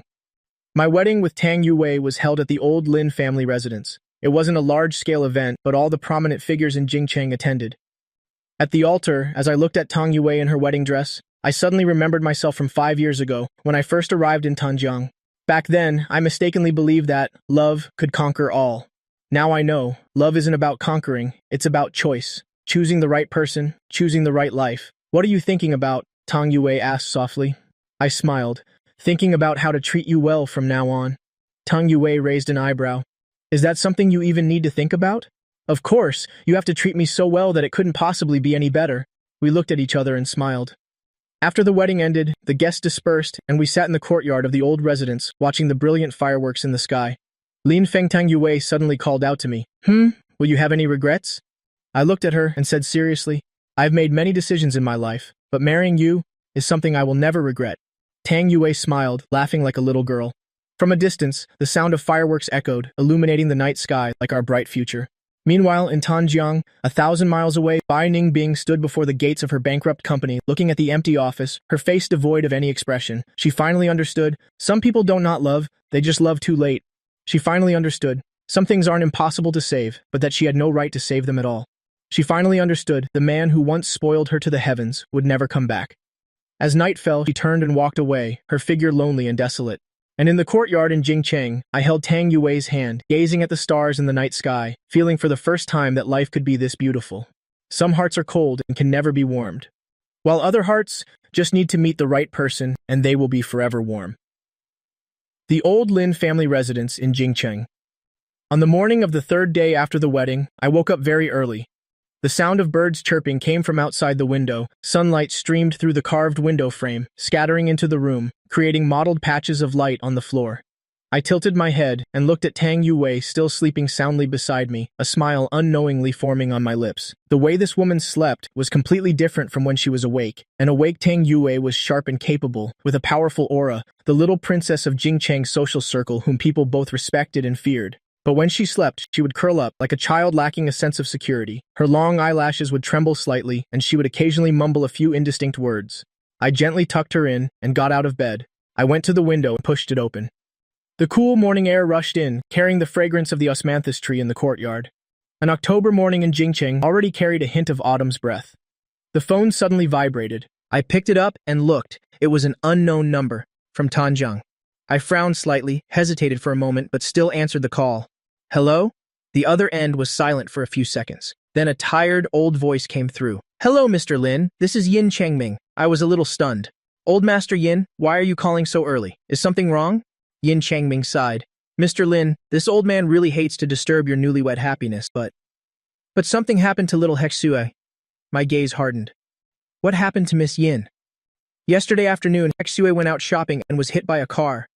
Yin Changming's voice was hoarse, filled with unconcealable pain. She's still in the intensive care unit right now, the doctor said. The doctor said the situation doesn't look good. Haodong and Yuelan have already fainted from crying several times. This old man really has no other choice but to shamelessly beg you for help. Lin Feng was silent for a few seconds. Is it serious? Very serious. 3 broken ribs, a ruptured spleen, and intracranial bleeding. Yin Changming's voice began to tremble. The best experts in Tanjiang have all examined her, and they told us to prepare for the worst.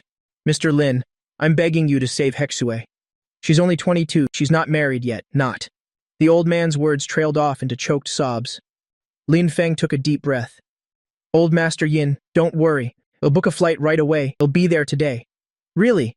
Yin Changming's voice was full of surprise and disbelief. Mr. Lin, you're really willing to come? I already promised you, when it comes to the Yin family's matters, I won't stand by and do nothing. Send me the hospital address and Hexue's medical records. I'll look them over on the way. After hanging up the phone, I turned around and found that Tang Yue was already awake. She was leaning against the headboard looking at me. Do you have to go out? She asked. I nodded. The young lady of the Yin family was in a car accident. The situation is critical. I have to make a trip to Tanjiang. Tang Yue didn't ask like a typical wife would. Do you really have to go, or can't you let someone else go? She just nodded. He'll book the plane ticket for you. I looked at her, and a warm feeling washed over my heart. You're not going to ask me why I absolutely have to go? You have your own reasons for everything you do. Tang Yue threw back the covers and got out of bed, picking up her phone to start booking the ticket. Besides, the Yin family helped you, so it's only right that you help them in return. She paused for a moment, looked up at me, a mischievous glint in her eyes. And anyway, you're my man now. You can't escape me. Just come back soon. I chuckled. I walked over and gently hugged her. I'll be as quick as I can. Tang Yue patted my back gently. Go on, be careful on the road. Oh, and pack some warm clothes. Tanjiang is colder than Jingcheng. An hour later, I was on a flight to Tanjiang. I watched Jingcheng shrink outside the window, a strange feeling welling up inside me. 3 months ago, when I left this city, my heart was filled with only the desire to escape. Now, returning, it was with a different identity. This fate is truly unpredictable. When the plane landed at Tanjiang Airport, it was already 2 p.m. As soon as I walked out of the arrival gate, I saw Yin Haodong standing at the exit. His eyes were bloodshot, his face unshaven, looking as if he had aged 10 years. Mr. Lin Yin Haodong quickly came to greet me.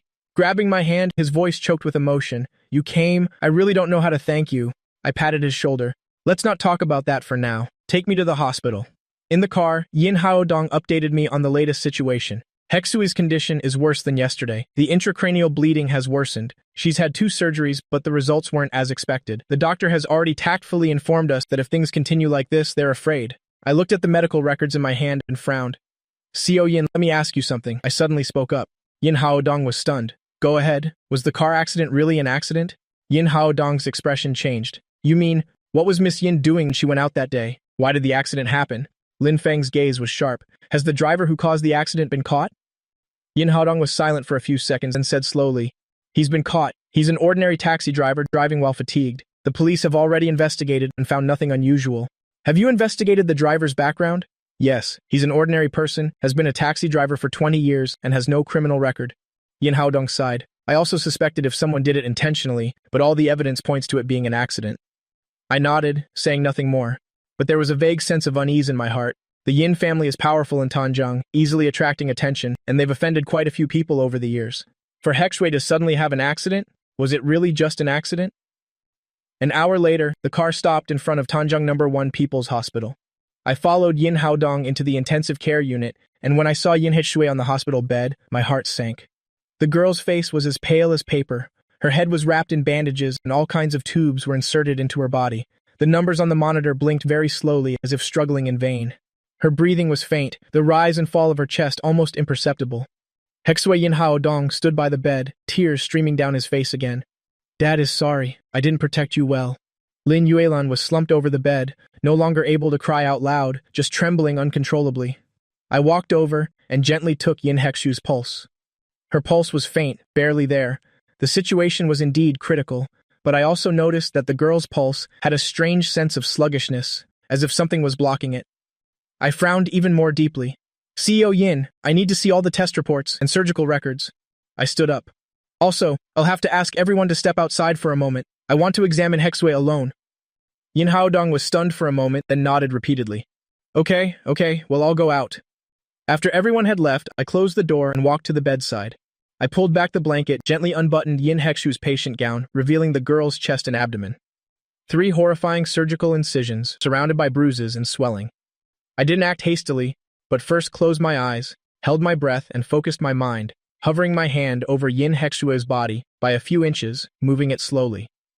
This was the Lin family's ancestral mysterious pulse technique, which could sense the flow of qi in a person's body. As my hand moved over Yin Hexue's lower abdomen, it suddenly stopped. There, a faint, cold aura was radiating into my palm. Lin Feng opened his eyes, his gaze turning sharp. I took the flashlight from the bedside table and carefully examined Yin Hexue's pupils. Her pupils reacted slowly to the light, but the reaction speeds of the left and right pupils were different. The right one reacted half a beat slower than the left. This was not a symptom of intracranial bleeding. Lin Feng took a deep breath, drew a silver needle from the kit he carried with him, and after sterilizing it, gently inserted it into the Hig acupoint in the webbing between Yin Hexue's right thumb and index finger. The moment the silver needle went in, Yin Hexue's finger twitched slightly. I stared at the silver needle, holding my breath. A few seconds later, the body of the silver needle began to change color, turning from bright silver to a light gray, then to a dark gray. Finally, a ring of dense black patterns appeared near the tip of the needle. My pupils suddenly constricted. This isn't an ordinary internal injury. It's a goo poison. Moreover, it's the exact same type of goo poison as last time. Someone has planted a goo insect in Yin Hexu's body again. I walked out of the intensive care unit, and the members of the Yin family immediately surrounded me. Mr. Lin, how is she? Yin Changming asked anxiously. I looked around and lowered my voice. This isn't the place to talk. Find a quiet room. Yin Haodong immediately took me to a small conference room in the hospital. After closing the door, my first sentence stunned everyone. Miss Yin wasn't just in a simple accident, she was poisoned with goo by someone. What? Yin Changming shot up from his seat, his face ashen. Goo poison again? I nodded, exactly like last time. Someone planted a goo insect in her body and then staged a car accident. The goo insect activated after the accident, causing her intracranial bleeding to worsen. Yin Haodong clenched his fists so tightly they cracked. Who is it? Who in the world is it? We don't know yet. I shook my head, but it's definitely the same person as last time, or the same group of people. Lin Yuelan covered her mouth, tears streaming down her face. But didn't you already remove the goo insect last time? Why is there still one?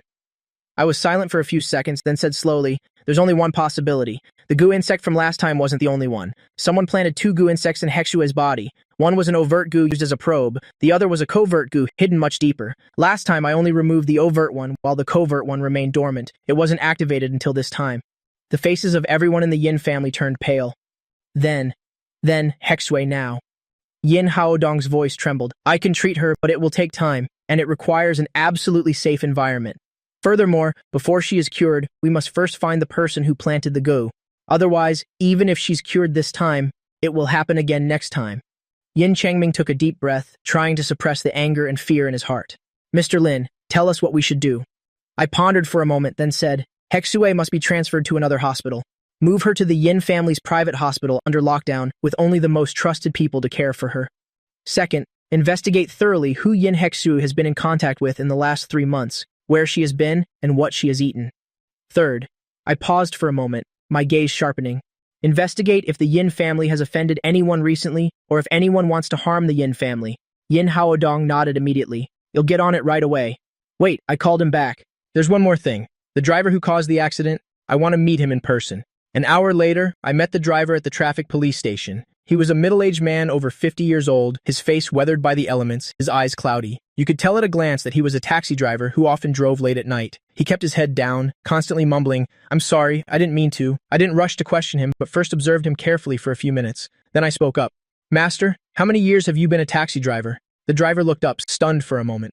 20 years. No accidents in 20 years? No, never. The driver said hastily. "I'm a very steady driver. I've never had a violation." That day I had really stayed up too many nights. I was exhausted beyond belief. I nodded and asked again. "That day, you picked up a fare from the Yin family villa, right?" The driver nodded. "Yes, it was a young lady, quite pretty, wearing a white dress. She was smiling when she got in the car and said she was going to the mall to shop. Did she say anything on the way?" The driver thought for a moment. "She didn't say much, she was just on her phone." "Oh, right, she took a phone call. It seemed to be from her friend, making plans to have dinner that night." My eyes lit up. "A friend? Male or female?" "A female, I think. I heard her call her Lily or something like that." The driver scratched his head. I wasn't paying much attention at the time. I asked for a few more details, then stood up and said to Yin Haodong, who was with me, "All right, let's go." After leaving the traffic police station, Yin Haodong couldn't help but ask, "Mr. Lin, have you discovered anything?" I shook my head. "Not yet. But this driver is indeed just an ordinary person. What he said is definitely true. So the goo worm in Hexu's body must have been activated before the accident." I frowned. When the driver, exhausted, crashed the car, the goo worm activated at the same time. That way, even if someone investigated, they would just think the car accident aggravated her injuries. Yin Haodong took a sharp breath. "Such a vicious method." I nodded. "Therefore, we must quickly find the person who planted the curse. This person is very dangerous." The Lin family's investigation was very efficient. The next afternoon, a detailed report was placed in front of me. The report showed that, in the past 3 months, Yin Hexu's life had been very routine. Besides going to school and coming home, she would occasionally go shopping or have coffee with a few close friends. The 3 people she contacted most frequently were her university classmate Zhou Xiaomeng, her high school best friend Lin Xiu, and her childhood neighbor Li Xinyi. The name Lily most likely belongs to one of these 3. Zhou Xiaomeng's nickname is Meng Meng. Lin Xiu's nickname is Xiao Yu. Only Li Xinyi's nickname is Lily. I opened Li Xinyi's file. Li Xinyi, 23 years old. Yin Hexue's childhood neighbor and best friend. The 2 families are old friends. They grew up together. Her father is Li Jiangguo, a shareholder in the Yin Corporation holding 8% of the company's shares. Her mother passed away early. Li Jiangguo never remarried, raising his daughter alone. On the surface, nothing seemed wrong, but I noticed one detail. 3 months ago, Li Jiangguo suddenly sold off half of the Yin family shares he owned, earning nearly 200 million. The reason given was that his daughter wanted to study abroad and needed money, and the first time Yin Hexue was cursed with the goo worm was exactly 3 months ago. My gaze sharpened. "Where is this Li Xinyi now?" I asked Yin Haodong. Yin Haodong flipped through the documents. "It seems she hasn't gone abroad yet. Someone said they saw her in Tanjiang recently. Check her entire schedule for the past 3 months. Who she has been in contact with, where she has gone." I added, "Also check her father's accounts. See where that 200 million is now." Yin Haodong got to work immediately.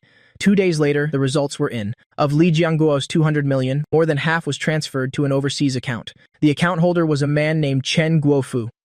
And this Chen Guofu is from the Yin Corporation's biggest competitor, the Chen family of Nam Province. Yin Haodong's face turned pale. The Chen family is an old pharmaceutical family in Nam Province. They have been competing with the Yin family for decades. In recent years, the Yin family has developed rapidly, quietly surpassing the Chen family. The Chen family has always held a grudge. They have pulled many strings, both openly and secretly, to obstruct us. The Chen family, Yin Haodong gritted his teeth. I should have thought of them sooner. I looked at the documents, my brows furrowed. Things are more complicated than I thought. The Chen family didn't just target the Yin family, but also bribed a Yin family shareholder. The money Li Jiangguo got from selling his shares was actually given by the Chen family. It was just to deceive everyone, putting on a show. And Li Xinyi, as Li Jiangguo's daughter, was very likely used by her father, becoming an accomplice in planting the curse. "Where is Li Xinyi now?" I asked. Yin Haodong took a deep breath. "Still in Tanjiang. They've already had someone tailing her. Don't alert the enemy." I stood up. "You'll go see her." West District of Tanjiang. Below a high-end apartment building, I stood in the shadows, looking at the lit window on the 12th floor. Yin Haodong's men had investigated thoroughly. Li Xinyi lives here. She lives like a recluse, rarely going out. Mr. Lin, do you want to go up and arrest her directly? Yin Haodong asked in a low voice. I shook my head. Not to arrest her. Question her. She might have been used as well. I went upstairs alone and rang the doorbell of apartment 1203. After a long moment, the door opened a crack, revealing a pale face. It was a young woman, very delicate looking, but her eyes were red and swollen, her face haggard. It seemed she hadn't slept well in a long time. Who are you looking for? Her voice was hoarse. Li Xinyi. I looked at her. You are a friend of Yin Hexue. The color drained from Li Xinyi's face. She instinctively tried to shut the door, but I stopped it with my hand. I'm not here to cause trouble. I said, I just want to ask you a few questions. Li Xinyi bit her lip, silent for a long time. She finally let go of the doorknob. I stepped into the room. The room was a mess. Takeout boxes and soda bottles were everywhere. It was clear this girl hadn't been living well lately. Have a seat. Li Xinyi pointed to the sofa, while she herself curled up in a corner, hugging her knees. I sat down on the sofa and got straight to the point. Hexue is in trouble again. Li Xinyi's body visibly trembled. The car accident. It's very serious. I stared into her eyes. The doctors say she might not make it. Tears immediately welled up in Li Xinyi's eyes. She covered her mouth, trying to stifle her sobs. Are you sad? My voice was very calm. If you're really sad, why did you help those people hurt her? I didn't. Li Xinyi suddenly looked up. I never meant to hurt her. I really didn't know. I didn't know that thing would. She couldn't finish her sentence, dissolving into tears. I waited for her to calm down and spoke slowly. Tell me everything. Li Xinyi wiped her tears and began to tell her story haltingly. 3 months ago, her father suddenly told her the company was in some trouble and needed a large sum of money to get by. An investment company was willing to pay $200 million for the shares they held, but the condition was that Li Xinyi had to help them with one thing. That thing was to get close to Yin Hexue and put a type of health supplement in her drink. My father said it was just a mild sedative, that it wouldn't harm her body. Li Xinyi said between sobs. He said the Yin family was under a lot of pressure lately, and Hexue wasn't sleeping well. A little sedative would be good for her. I actually believed him. I frowned. Who gave you that thing?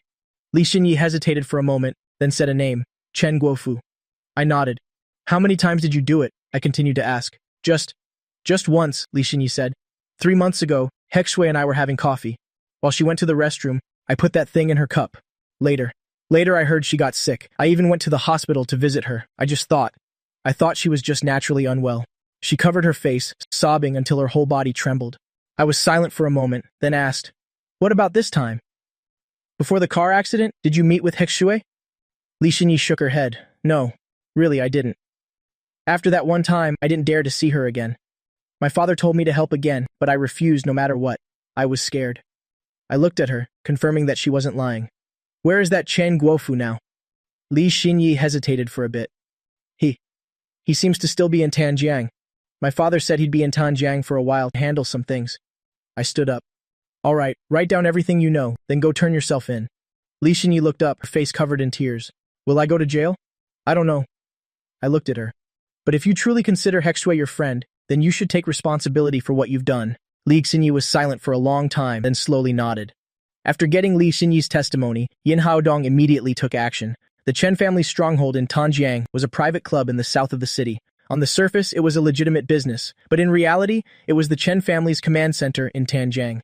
Yin Haodong led his men to surround the club overnight, but when they broke in, they found the place empty. Chen Guofu had already fled. I stood in the empty club, my brows furrowed tightly. This person escaped too quickly. It's like he got a tip-off. There's a mole, I said. Yin Haodong's face turned ashen. Impossible. I only brought my most trusted men. I shook my head. It's not necessarily someone by your side.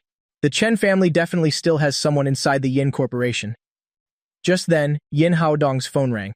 He answered it. After listening for a few moments, his expression changed abruptly. Mr. Lin, there's trouble at the hospital. Someone tried to sneak into Hexue's hospital room. My eyes flashed. An hour later, they returned to the Yin family's private hospital. In front of the hospital room, several bodyguards were pinning down a man in a white coat. The man's mask was pulled off, revealing an unfamiliar face. What's going on? Yin Haodong asked in a low voice. The head bodyguard said, This man was impersonating a doctor. He wanted to enter the hospital room. We checked his credentials and found they were fake. I walked over and knelt down to look at the man. The man turned his head away, not looking at me. Who sent you? I asked, but the man said nothing. I wasn't in a hurry. I reached out and took his wrist, checking his pulse. A few seconds later, my brows furrowed. You have good poison in your body. I'd say the Chen family poisoned you. The man's expression changed. He suddenly turned his head to stare at me. I continued. You're working for them, and they promised you the antidote, right? But did you know the goo poison in your body basically has no cure? Even if you complete your mission and return, they'll kill you to silence you. The man's lips began to tremble. Tell me where Chen Guofu is. I looked at him. I can help you detoxify, and I can guarantee your safety. The man hesitated for a long time. Finally, he opened his mouth. He's still in Xinjiang. There's an underground warehouse in the south of the city. He's hiding there. I stood up. I said to Yin Haodong, let's go. An abandoned warehouse district in the south of the city. It was late at night. Only a few dim yellow streetlights were on. Yin Haodong and I led our men and silently surrounded one of the warehouses. Through a crack in the window, we could see lights inside and a few figures moving about. Yin Haodong gave a signal. The bodyguards crept in silently. But just then, the warehouse door suddenly opened. A middle-aged man walked out and stood at the door, smiling into the darkness. Young Master Lin, you've arrived. Why bother hiding? My gaze froze. This man was Chen Guofu. I stepped out from the shadows, standing opposite Chen Guofu. Chen Guofu sized me up. A hint of apprehension flashed in his eyes, but he quickly regained his composure. The Kailan son of the Lin family. I've heard of you for a long time. I didn't expect you to make a trip personally for the Yin family. I looked at him. Chen Guofu, what you've done is enough to warrant a death sentence. If you surrender now, you might suffer less. Chen Guofu laughed. Young Master Lin, you're too confident. Do you think you can catch me with just these few men? He snapped his fingers. More than 20 men in black suddenly appeared around the warehouse, holding weapons and surrounding me and his men. Yin Haodong's expression changed. They had only brought a dozen or so men. They were heavily outnumbered, but I remained very calm. I looked at Chen Guofu and suddenly smiled. Do you think these few people can stop me? Chen Guofu was stunned for a moment, and in the next second, I made my move. My speed was astonishingly fast. Like a black lightning bolt, I shot through the crowd in an instant. Wherever I passed, the men in black fell one by one, without even having time to react. In less than a minute, all 20-plus men were lying on the ground, moaning incessantly. The smile on Chen Guofu's face froze. I stood before him, looking down on him. Do you have anything else to say now? Chen Guofu's legs began to shake. He turned to run, but I grabbed him by the back of his collar, lifting him like a chick. Take him back, I said to Yin Haodong. The truth. In the interrogation room, Chen Guofu's face was ashen. His earlier arrogance was gone. I sat opposite him, holding a cup of tea in my hand, sipping it slowly. Speak. Who gave you the order? My voice was calm, as if I were asking about the weather. Chen Guofu gritted his teeth and said nothing. I wasn't in a hurry. I put down my teacup and took out a cloth pouch from my pocket. Opening it, a row of silver needles was revealed inside. You may not know, besides healing people, I also know a few other things. I pulled out a silver needle, twirling it under the light. For example, making people tell the truth. Chen Guofu's expression changed. What do you want to do? I said nothing, just walked over and knelt in front of him. Then I inserted the needle. Chen Guofu's body suddenly trembled. Then he started to laugh. Not a happy laugh, but a wild, uncontrollable laugh. He wanted to stop, but couldn't. He laughed until tears streamed down his face, laughed until his stomach cramped, laughed until he was almost out of breath. Stop! Stop! He managed to force out a few words. I inserted another needle. The laughter stopped. In its place was an uncontrollable sadness. Chen Guofu started to cry, crying like a child. Tears and snot covered his face. He kept mumbling, I'm sorry, I was wrong. Yin Haodong, standing nearby, watched with his mouth agape. I inserted another needle. Chen Guofu's body went limp. His eyes became vacant. Speak. I sat back down in my chair. Who gave you the order?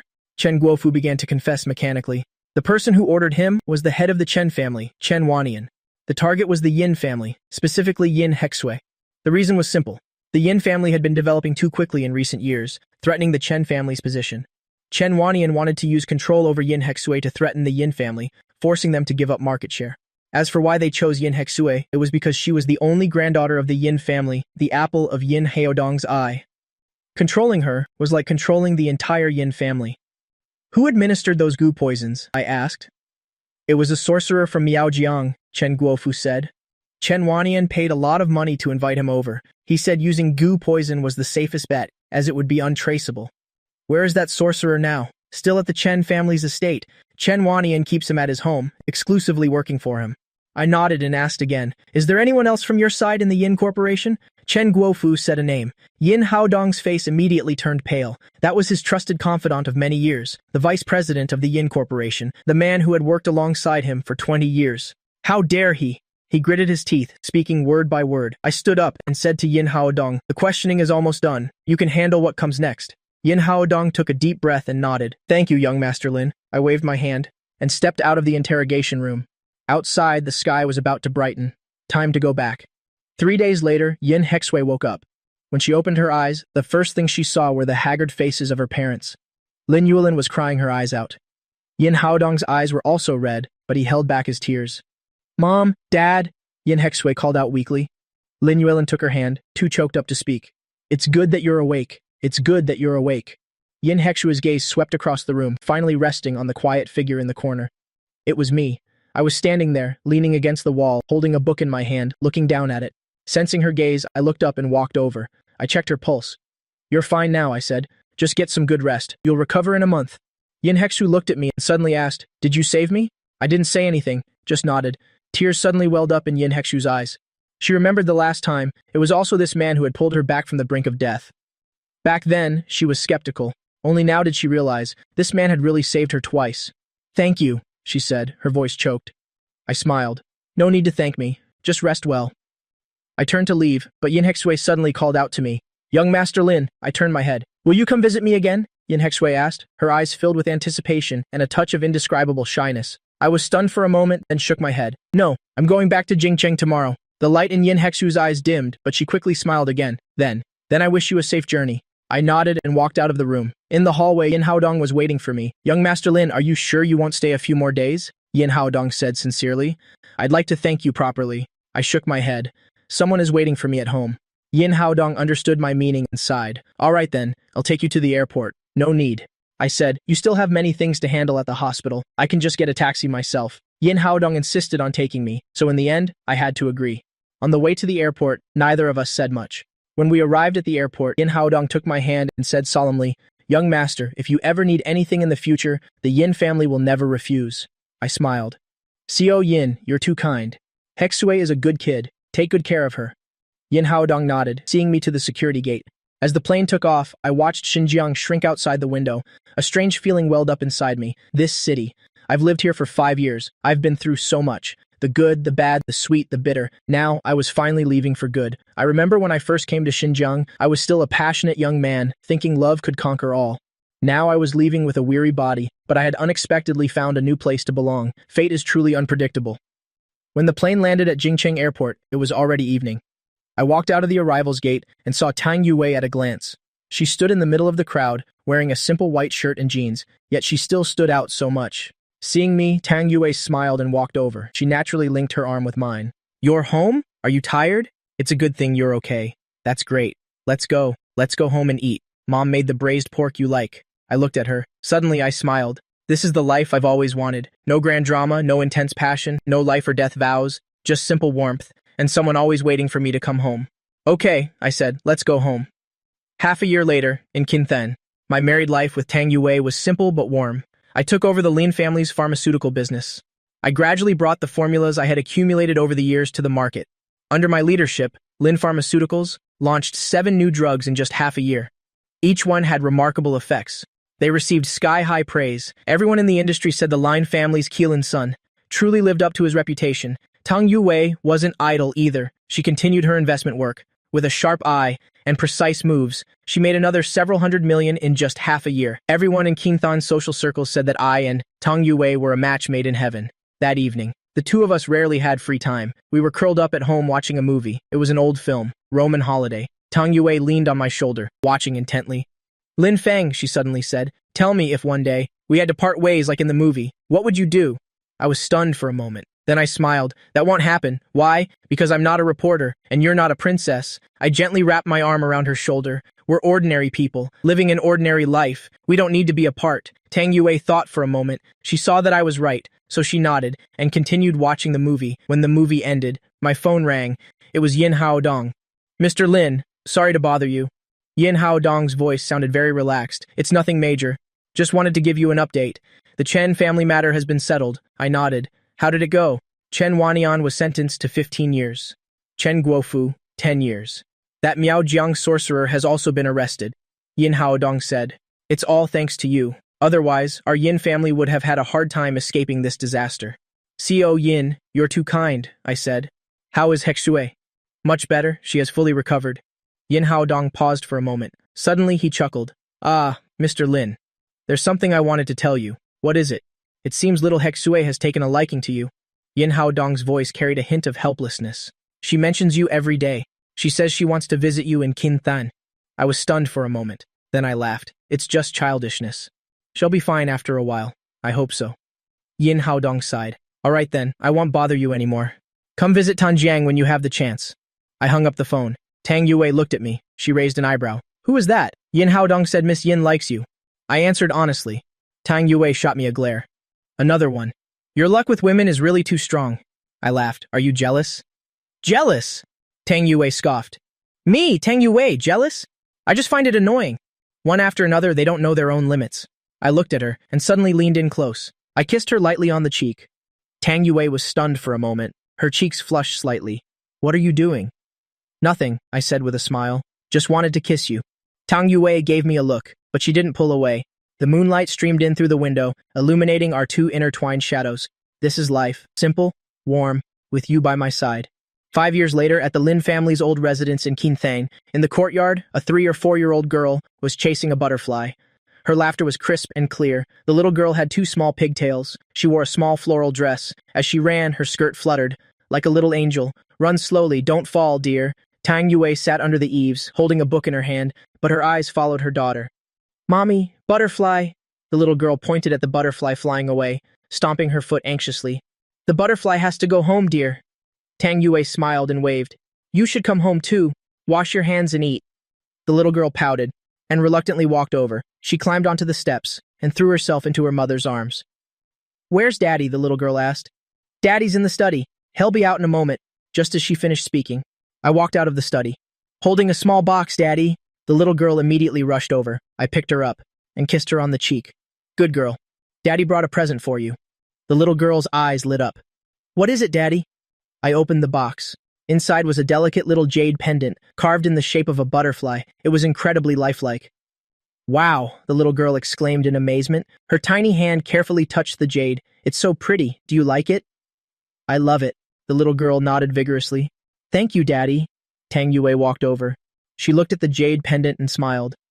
Buying things for her again? The house is almost full of her things. It's a rare occasion, I said, as long as she likes it. The family went inside and sat around the dining table. The nanny served the meal. It was all the little girl's favorite dishes. During the meal, the little girl suddenly asked her father, Grandma said you were married before. Is that true? The atmosphere at the table suddenly froze. Tang Yue glanced at me but said nothing. I put down my chopsticks and looked at my daughter. It's true, I said seriously. But that was a very long time ago. So where is that auntie now? She's in a very faraway place, I said, speaking of my life. The little girl nodded, only half understanding. She asked again, so did you like her? I was silent for a few seconds, then said, I used to, but that's all in the past. Now Daddy only likes you and Mommy. The little girl was satisfied and continued to eat with her head down. Tang Yue glanced at me, a smile in her eyes. She didn't say anything, just quietly took my hand under the table. I squeezed her hand back. The two of us looked at each other and smiled. After dinner, the little girl clung to me, demanding a story. I sat her on my lap and told her a story about a brave little butterfly. While I was telling it, the little girl fell asleep, leaning against my chest. Her breathing was even. Tang Yue came over and gently lifted our daughter, placing her in the small bed in the bedroom. The two of us returned to the living room and sat on the sofa, looking at the moon outside the window. Her kindergarten teacher called today. Tang Yue said, she said our daughter is very popular in class. A lot of the little boys like her. I smiled, just like her mother. Tang Yue gave me a look. Like you mean? She's clearly like you, a heartbreaker from a young age. I laughed. So who is she like then? She's like both of us. Tang Yue leaned on my shoulder. She's definitely going to be a little heartbreaker in the future. It's okay. I held her. I'm here. No one can bully her. Tang Yue nodded. After a moment of silence, she suddenly said, Lin Feng, do you ever have any regrets? I was stunned for a moment. Regret what? Regret the choice you made back then, Tang Yue said. If you hadn't returned to Kinthane back then, if you hadn't married me, what would things be like now? I thought for a moment, then I shook my head. No regrets. Why? Because the life I have now is exactly what I want. I looked at the moon outside the window. Having you, having our daughter, having a family, that's more than enough. Tang Yue smiled and leaned in closer to me. Outside the window, the moonlight was like water. Inside, our two shadows merged into one. From afar came the little girl's sleepy mumble, Daddy, butterfly, Tang Yue, and I looked at each other and smiled. This was their life. Simple, warm, and everlasting.